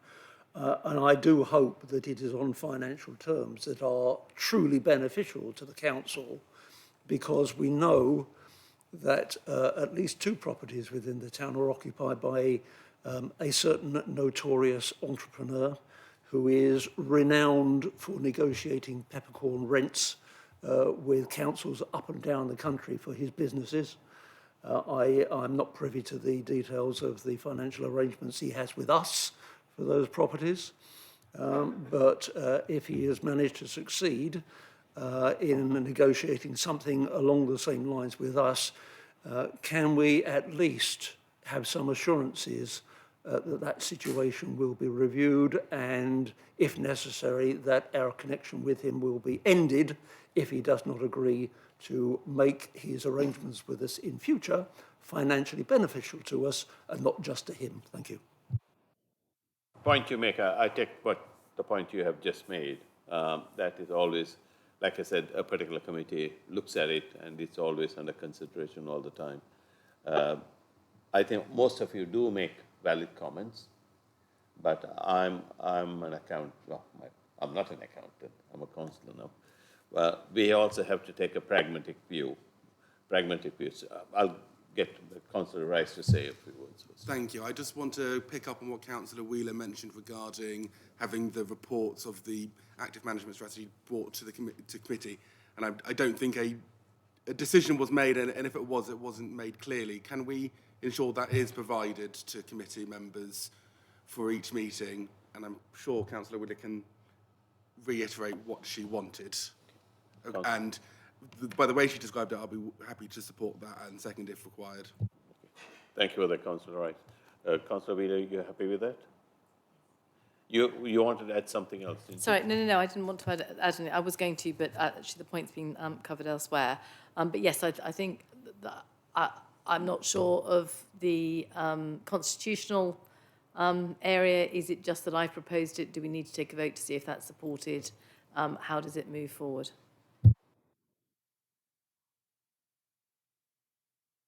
So we would make a note of that and come back to it. I don't think then it requires a particular vote as such.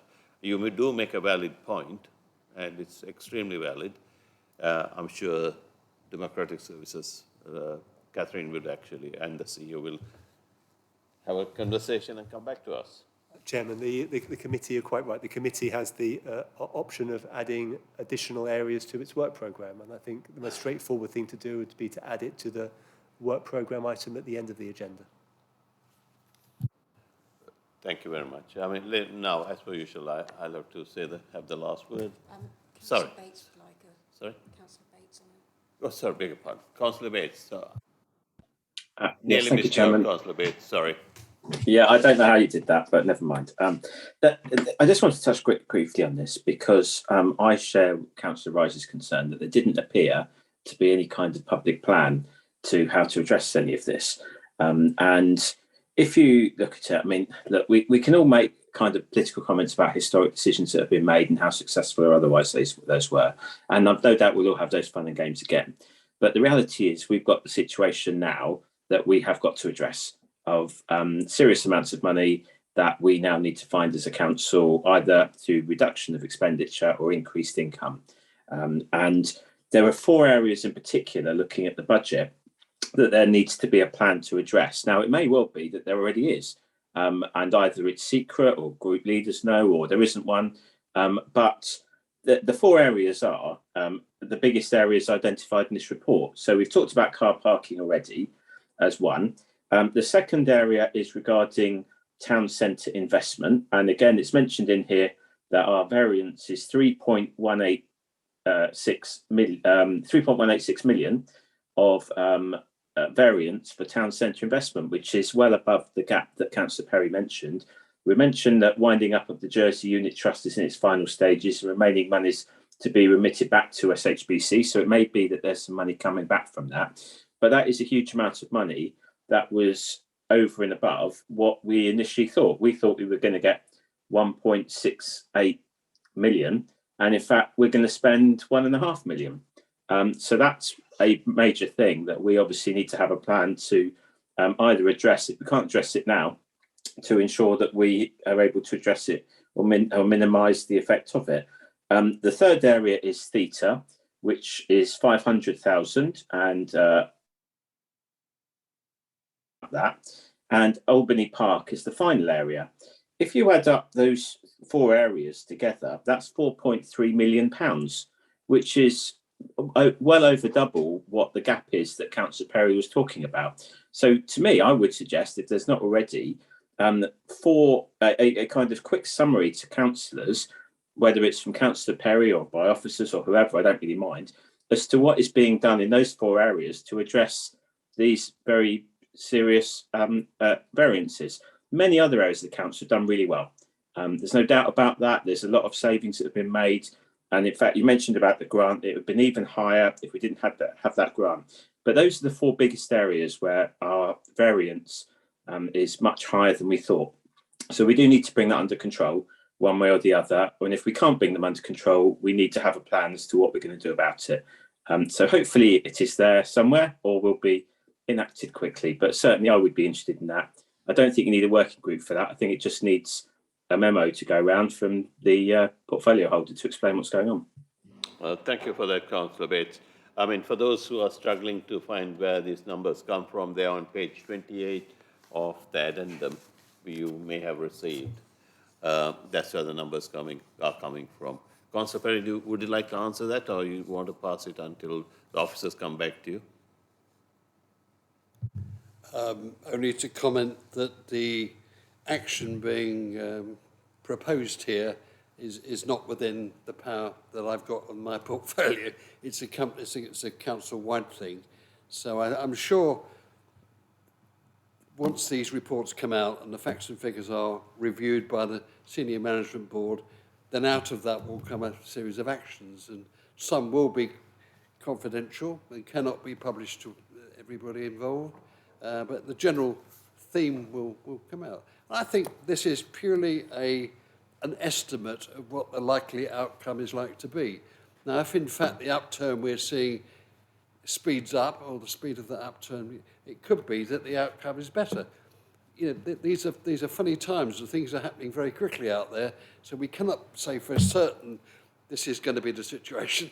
This is our view given the current situation we're in. And we've come through the pandemic, which was, you know, once in 100 years type event, so nobody's got a history and can tell you exactly the way it's going to develop. And that's forced a change in many things, the way people shop, their behaviour patterns and what have you. So we've got to learn what's happening before we can actually turn it into a proper plan. And as the CEO said there, we've got to, you know, look and learn and tweak each one and take care. We've got to actively manage it. But that all starts by having accurate figures to start with.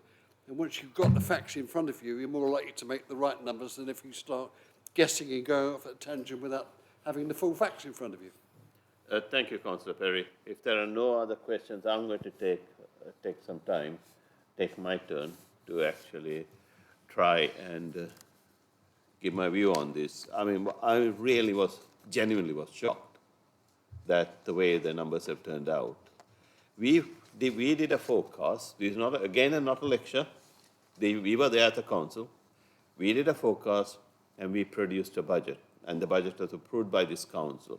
At that forecast time, we did question the budget very carefully as to, are you sure this will happen? We were given the confidence, yes, but we can't use the pandemic because the budgets were produced during the pandemic. So we know what is happening. We knew what would be happening. So it is using the pandemic as an excuse where we had varied the budget significantly. Yeah, it's no excuse whatsoever. If we can't forecast, we must say we can't forecast. If you put a budget, we must say we can put a budget. If you put a budget, you have to tell the council, effectively, I'll be taking 1 million, 2 million from the reserves, and so on and so forth. This is serious. I mean, I looked at these numbers as a finance guy more than as a councillor, as resident, as a finance guy. I'm thinking it's all going pear-shaped. I'll tell you why it's going, looking pear-shaped, is if you take, on page 28, for those who are interested, is actually you take the Camberley Town Centre. Yep. Forecast shows minus 1.9, yes, as an income. Now, if you take investment 137 line, we have got Jaipur coming at a massive loss, 3.1 million. I know Jaipur came back into the UK from Jersey, but that's a significant loss. Didn't we know when we produced a budget, when the Jaipur came, these losses were going to come? Why didn't we provide for it at that time? So the budgeting process, whichever the administration it may be, should have taken all that into account, because we can't be thrown numbers at this stage, we're actually into November now. This is historical. Yeah, I sit at investment committees. I look at the rental income. Yes, I agree with all what was said. I'm pleased most of the shops are open, most of the units are occupied, but they are not generating the income they should. That is the main point we all have to accept. I have asked for the question, I will be asking the question, I would like this committee to ask the same question. We would like to see what's the return on investment now. I know the assets have been wiped out, historical facts. I'm not going to go into that. Even whatever we borrowed, is it paying for the borrowing? I'm coming to that. I'm just making all these points so somebody could actually give me some sensible answer, because for me, this is not an acceptable situation for the council to be in, because we are responsible. I don't want to give anyone a lecture here. We are responsible for the residents' money. And if we can't forecast, get a professional to come and forecast or create a budget for us. That'll be more sensible than we can blame the professional. We don't have to blame each other. I'm not blaming you guys. I'm not blaming anybody. It's just bad forecasting, bad budgeting. Sorry, Councillor Perry. It was not a rant either. I have made some solid points there. Thank you. I actually share your point of view on lots of that. I'll just say in my own defence, I was not involved in creating this budget. And I think if you ask the finance people, officers team, they will tell you that I do dig and ask lots of hard questions. And this budget wouldn't have gone forward had I been there. All I can do is promise you that I will look very hard and long before you see any more budgets. And you know, I've been in business for a long time. I do know what I'm talking about. I do know you very well. I'm not pointing the finger at you personally. Yes, I really am not, because I know you are not there. It's actually the time when we produce numbers, we as a council, we are not there producing it. The administration is producing. I'm not blaming that. Well, I guess I'm blaming the administration. they are relying on officers to produce it. And when these are produced and given to us, we, the councillors, are approving it. And we are now going to dig into the reserves from on the face of it. We are going to dig into the reserves more than what we should be. This is a serious, serious situation.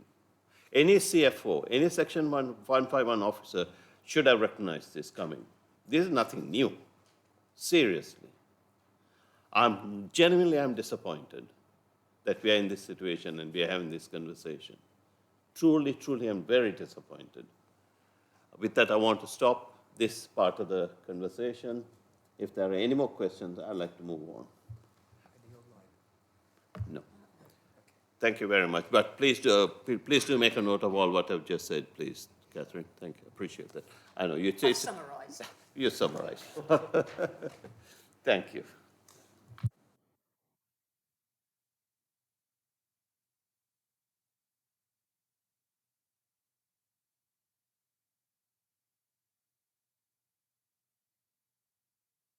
Sorry, Councillor Perry, you're back again. Thank you, Chairman. Apologies, members, that you've got me all night, but that's the way it goes. Okay, we now come to the portfolio overview, really, and an update as of October this year. For the benefit of new members, I'm just going to give an overview of what the actual portfolio covers and just touch on a few points in it. There's a very comprehensive report attached to this, which goes through all the various statistics that back up the activities of the day. So basically, the portfolio covers the finance, procurement, and revenue and benefits operations of the borough. It's currently headed by Amanda Fay, our interim strategic director of finance and customer service, who's just here, for those who haven't met her before. And I'd just like to express my thanks to her for helping me get a better understanding of the complexities of local authority finance, which in many ways is quite different to the commercial world with which I'm very, very familiar. So she's leaving in December, and she's actually going to be our neighbour, and that she's going to be heading up the finance team of Runnymede Borough Council. So she won't be far away. I'm sure we'll be seeing more of her when she goes. And at that time, we'll be joined by somebody called Bob Watson, who will take on the permanent role of Strategic Director of Finance and Customer Service.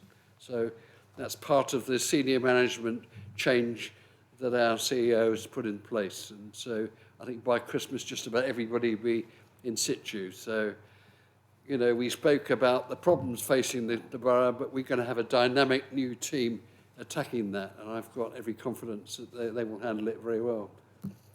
So that's the people behind it. So what do we do in the divisions? First of all, the finance division, staff of 11, led by a chief accountant. They deal with all payments and receipt transactions, preparation of budgets, production of management and annual accounts, and all the associated activities that go with that. Revenue and benefits operations include dealing with council tax. We actually have 37,740 domestic premises for which we invoice a net 82.2 million in council tax, and we also collect 29 million in business rates. Okay, the department is in the top 10 most efficient in the UK, and I think we should be very proud of that. They've got a collection rate of 98.7 for council tax and 99.8 for business rates. So it's a very good performance. They also deal with housing benefit claims. There were 1,738 of those, and 2,425 council tax support claims. And in fact, the way we do that is being reviewed at the moment, so there'll be more news on that in the next executive. The department also handles the invoicing and collection of levies due to the collectively Camberley bid operation in the town centre. So they're quite busy. We've recently strengthened our procurement activities because they've not been as good as they should have been in the past.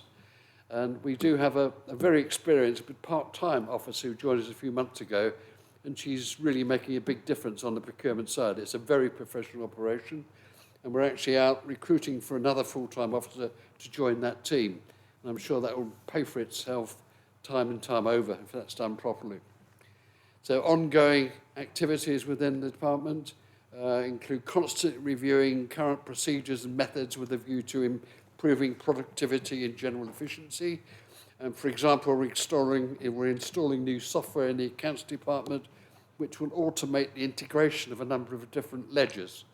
And those of you who are into accounts know that the old-fashioned ledger, where each individual function was handwritten and then transferred to a main ledger where it was all put together. This thing will automate the whole lot and integrate it, so it should become a much more efficient operation, which is good.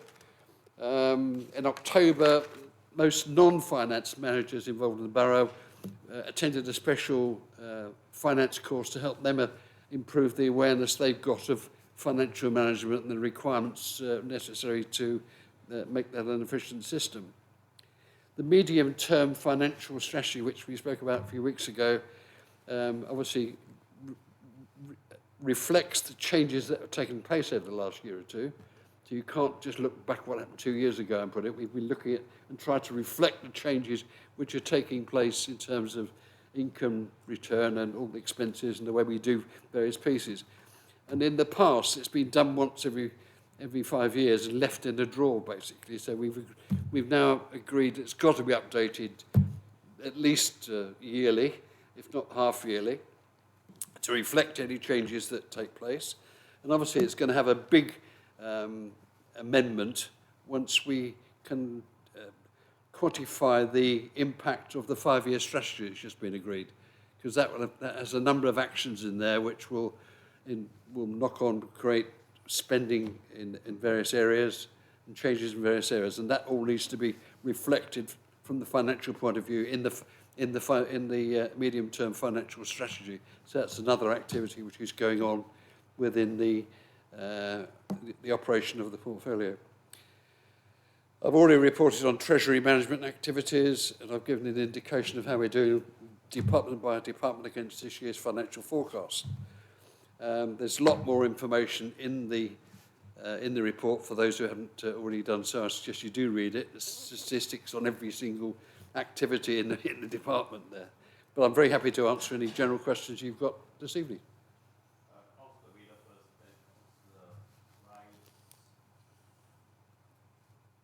Thank you.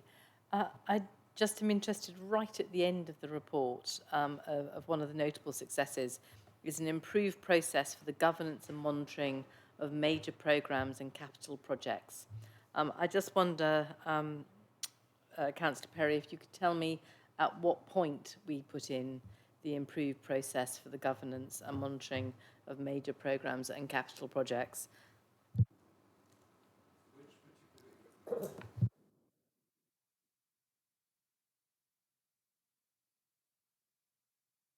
No, at the end of it, one of the notable successes, or one of the notable, what's the heading beforehand, that despite the challenges, notable successes or improvements have been achieved, such as, and it talks about the financial programme that you're talking about, but the last point there is that we have an improved process for the governance and monitoring of major programmes and capital projects. And I think bearing in mind the amount of overspend, that we've had on our major programmes and capital projects, it would be nice to know at what point the improvements were implemented. Councillor Wheeler, I know you have addressed that question to Councillor Perry. It may be appropriate if one of the officers, maybe Mrs. Fay or Mrs. Livingston could answer. Just to come back, Chair, and to you, Councillor Wheeler, one of the annual plan targets was for us to improve our performance. And as part of that, what we've put in is a capital project board, and that has come in the second quarter. So we've started to look at that with regard to them making sure that's feeding in then to the finance. And as the Section 151 officer oversees that, alongside with the accountants that are looking after capital as well. So again, making sure that we're keeping on top of all of those projects so that, again, that feeds in.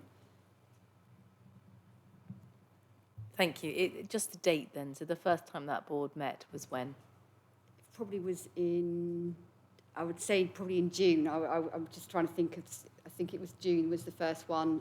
We've just had another one So again, it's trying to keep it in line quarterly with the budget monitoring. Sorry, can I add a supplement question to maybe expand on the point raised by Councillor Wheeler?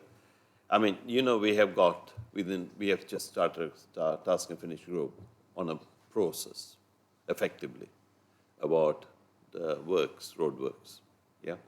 I think I think the question is heading as to when would we know. In this instance, very clearly, it's come to task and finish group at an extremely late stage. Has officers put into place a process where if there's a budget of, say, 10 million, the minute you are going to exceed the 10 million, the PNF is informed and the council is informed. I know officers will know, I know administration will know. Thank you. That's the absolute purpose of it, Chair. It's making sure that as officers we're aware that and then that is being passed on through the finance reporting, so that is then coming to these committees. It's important that the PNF is involved because it is a breach. We are about to breach something which the council initially authorised. Yeah. Thank you. Sorry, am I happy with that, Councillor Wheeler? Thank you. Thank you very much. Just regarding the procurement side of your portfolio, and I'm just kind of, I've got my climate change working group hat on, and I'm just wondering, and I note the point under 4.2 of page 10 of the agenda supplement, it's like embedding good procurement practice throughout the council should ensure value for money services for the taxpayer, which I absolutely agree with. But I think, would you agree with me that also using procurement to reach our climate change target of 2030 is also an important part of the procurement service, and will you engage with the procurement team to make sure that's on their agenda as well as achieving good value for money? I would certainly think the techniques they use will be adopted as part of the climate change. Exactly which portfolio is going to be looking after which, I don't know. But certainly I would support the use of their techniques, which are very professional. You know, all aspects are analysed, the job is properly spec'd to start with. And I think if I can just come back on Victoria's point there, the lessons have been learned. Capital projects weren't monitored properly in the past, and they've gone out of track. That's now part, I think, of Louise's portfolio, isn't it? Capital project monitoring, or whatever you call it. It's both, is it? So Chairman, yes. So it's been identified as a job to be done. It's been. Councillor Perry, CEO wants to add something to that. Apologies. I really just wanted to clarify that capital projects are monitored by the finance function, but that Mrs. Livingston has an overview for performance management across the council and learning and development. And at least I think part of the solution for improving our management of capital projects is making sure that the staff involved have the right skills and oversight. As has already been raised, when things start to go the wrong way, proper escalation routes. Thank you. Thank you for that. Thank you for the clarification. Any other points on this particular paper? I have a couple. Surprise, surprise. One I want to actually raise is there's a section on page number 6 on the pages that were sent later on. External audit and accounts. I don't know whether the CEO would like to update or even the section 151 officer would like to update the performance, because it's stated here about the accounts. It may be appropriate, it is appropriate that this committee is updated as to where we are. Full council and the rest of the team can be appraised at a different time, because it's here. We'd like an appraisal, please, officially. Thank you. Thank you. All I can confirm at the moment is that the audit for the 2019-20 accounts is still underway and is not looking to close in the near future. There are some issues that need some real getting behind and thrashing out with the auditors. There are no major issues that they've identified at the moment, but they have not finished their work yet, and we're still looking at certain elements that are not complete. Thank you very much for that. Appreciate that. I see Councillor Bates, your hands are up now. Yes, it is, Chairman. I suppose I'm listening to this and I have to express some concern, I guess, regarding the wider member oversight in all of this area. We've just heard a comment regarding training of staff, and that's absolutely fine and right, and I'm sure will regularly happen. But the reality is that we do need to make sure that members as well are properly trained and skilled in this area. We've talked about a number of processes here ongoing where there have been obviously some financial issues, and we've talked about new meetings being set up and the rest of it. But I have to be honest, and maybe it's because I'm sat at home rather than the meeting, but I cannot say I'm filled with confidence on behalf of the residents of Old Dean that at a member level, and I'm not talking party political, but I'm just saying that we don't appear to have grasped all of this. I'm not confident at the moment that there's enough regular monitoring of processes. I'm not confident there's regular budgeting. I'm not confident that when issues are arising and brought to attention of members, that they're then addressed in an adequate and quick manner. So I guess my plea to Councillor Perry is, I'm not sure what he does at the moment. I'm sure he must meet regularly, but it must be something which we now need to do urgently. Not just him, I'm sure that the chairman of Scrutiny, the executive, but there really needs to be a laser-like focus on this going forward. This is not our money, it's public money, and we need to make sure that we are addressing this carefully, but with the right skill levels. If it means more training, then maybe that's something that needs to be looked at. But I am slightly uncomfortable, if I'm honest, that what appears to be a kind of, it's the officer's responsibility. That isn't the officer's responsibility. There's some technical things that they do, but it is our responsibility as members, and we all need to take our own level of responsibility for that. Thank you for that, Councillor Bates. I genuinely, absolutely agree with you. That's the point I was making earlier on with regarding the budgets, the forecast, everything. It is the administration, it is the councillors who approve it, or some of us didn't with regarding budget, but most people did. So it is the council, and you make this extremely valid point, which I made as well. It's not our money, it's a resident's money. We have to be aware that this money we are guardians of. We need to spend this money wisely. We have to watch it carefully.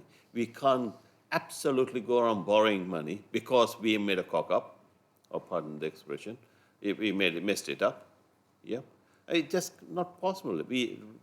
Councillor Bates makes a very extremely valid point, and I entirely agree with him on this. Councillor Perry. Yes, Councillor Bates was asking what I'm going to do about it.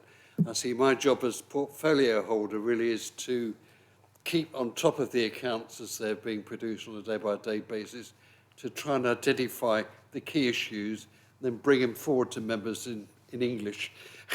In simple terms, these are the main issues. What do you want to do about it? And I hope I've done a bit of that tonight. I've not tried to hide anything or obscure it or whatever, which we've suffered a bit from in the past.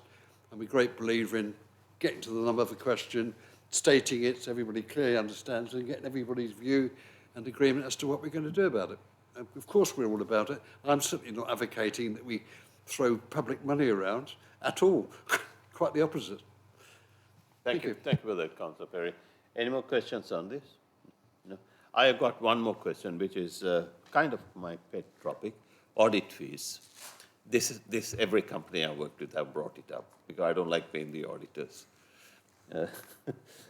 Because I think sometimes you feel they just come and tick a box and earn their money. I mean, I raised this at previous council, not at the PNF committee. I was told the audit fee for last year was £35,000, but I note in the accounts we have paid £85,000. Now, as a scrutiny chair, I want to ask this very important question: who actually authorized it? The audit quoted fee was 35. Looks like we may have paid up to 85. I know this year, because I'm involved with the Section 151 officer and the audit chairman, looking at what's going on in audit, Although I knew your answer, Section 151 officer, I just wanted you to explain it to the committee members. I think it's going to be more than £185,000. I think the budget could be about 35. Now, what process, getting back to all what we discussed today, getting back to what process do we have to let the councillors know we are about to overspend on a budget figure or agreed quoted figure?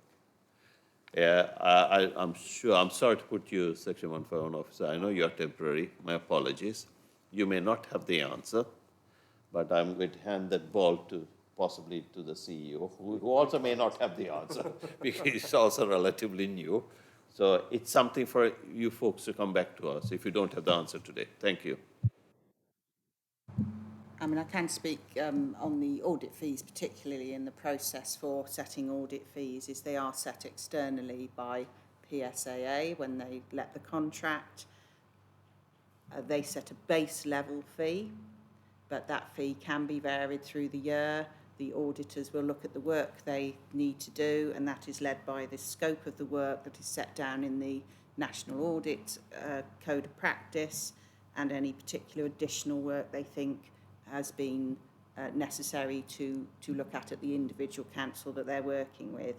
They have to put forward any additional fee variations, and they go back to PSAA to be scrutinised, and if PSAA feel that they are justified in the amounts that they've requested, they are authorised. It doesn't come back to the council to say yes or no for that payment. As long if the PSAA say that is a correct figure, then that is what we need to pay. In terms of the slightly separate question around when do we inform you when we're over budget, there are rules within the financial regulations about when we need to come to members in terms, and that sets out the amounts and who that needs to go to, and certainly within any monitoring report such as the one we've had tonight, we should be reporting that in there. One thing I must add to the new CEO and the interim Section 151 officer, we have never had that. I know last year I've asked for it. We never, not this committee, nor the council has been informed of that £85,000. If they did, I wasn't at the meeting. I may have forgotten something. Thank you. It's okay. I'm not looking for a reply. Thank you.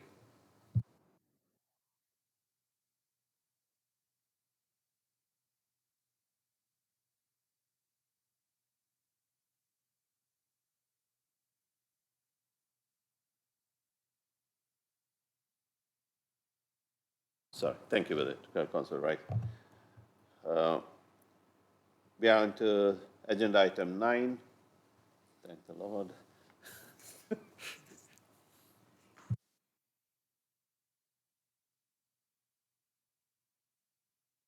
Okay, great. We got Officer Flynn online who will update us on the task and finish group, please. Officer, Mr. Flynn, would you like to come online? Thank you.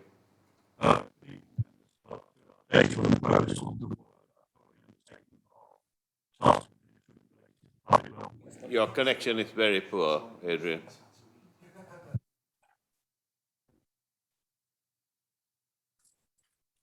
If I can make a suggestion, if it's just an update, could that update just be sent to members?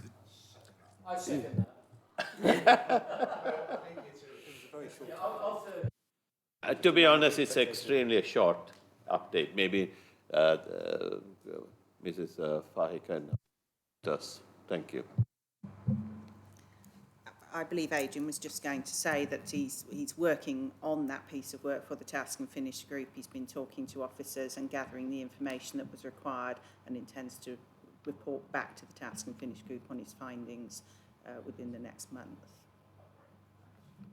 Thank you very much. Okay. Work program. Any additions, deletion? Well, I think the only addition I would like to add is the suggestion from Councillor Wheeler regarding the update on actions taken by, I'm sure Councillor Wheeler can frame it better than I can, but I just wanted to bring that up. No, I think, sorry. I think the Democratic Services Officer had made a note of it, and she would include that. Thank you for that, Councillor Rice. Sorry, Councillor Wheeler, could you just email me a quick line, just so I know I've got it right? It's been a long night. It may be more reliable to take it from the minutes. I mean, from the recording. Or the recording. Okay.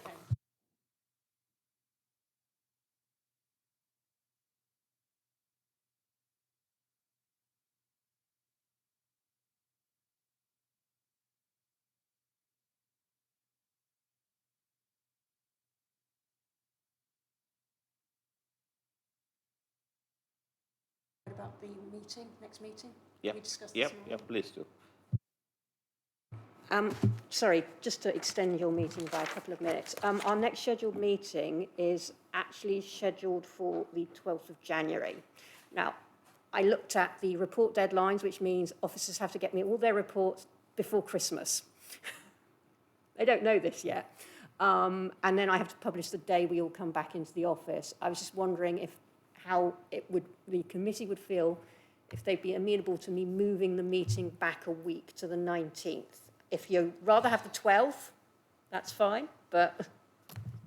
Works fine. Works fine. Yeah, fine for me. It doesn't really matter when we meet, as long as we... If you could just send out diary invites as soon as possible.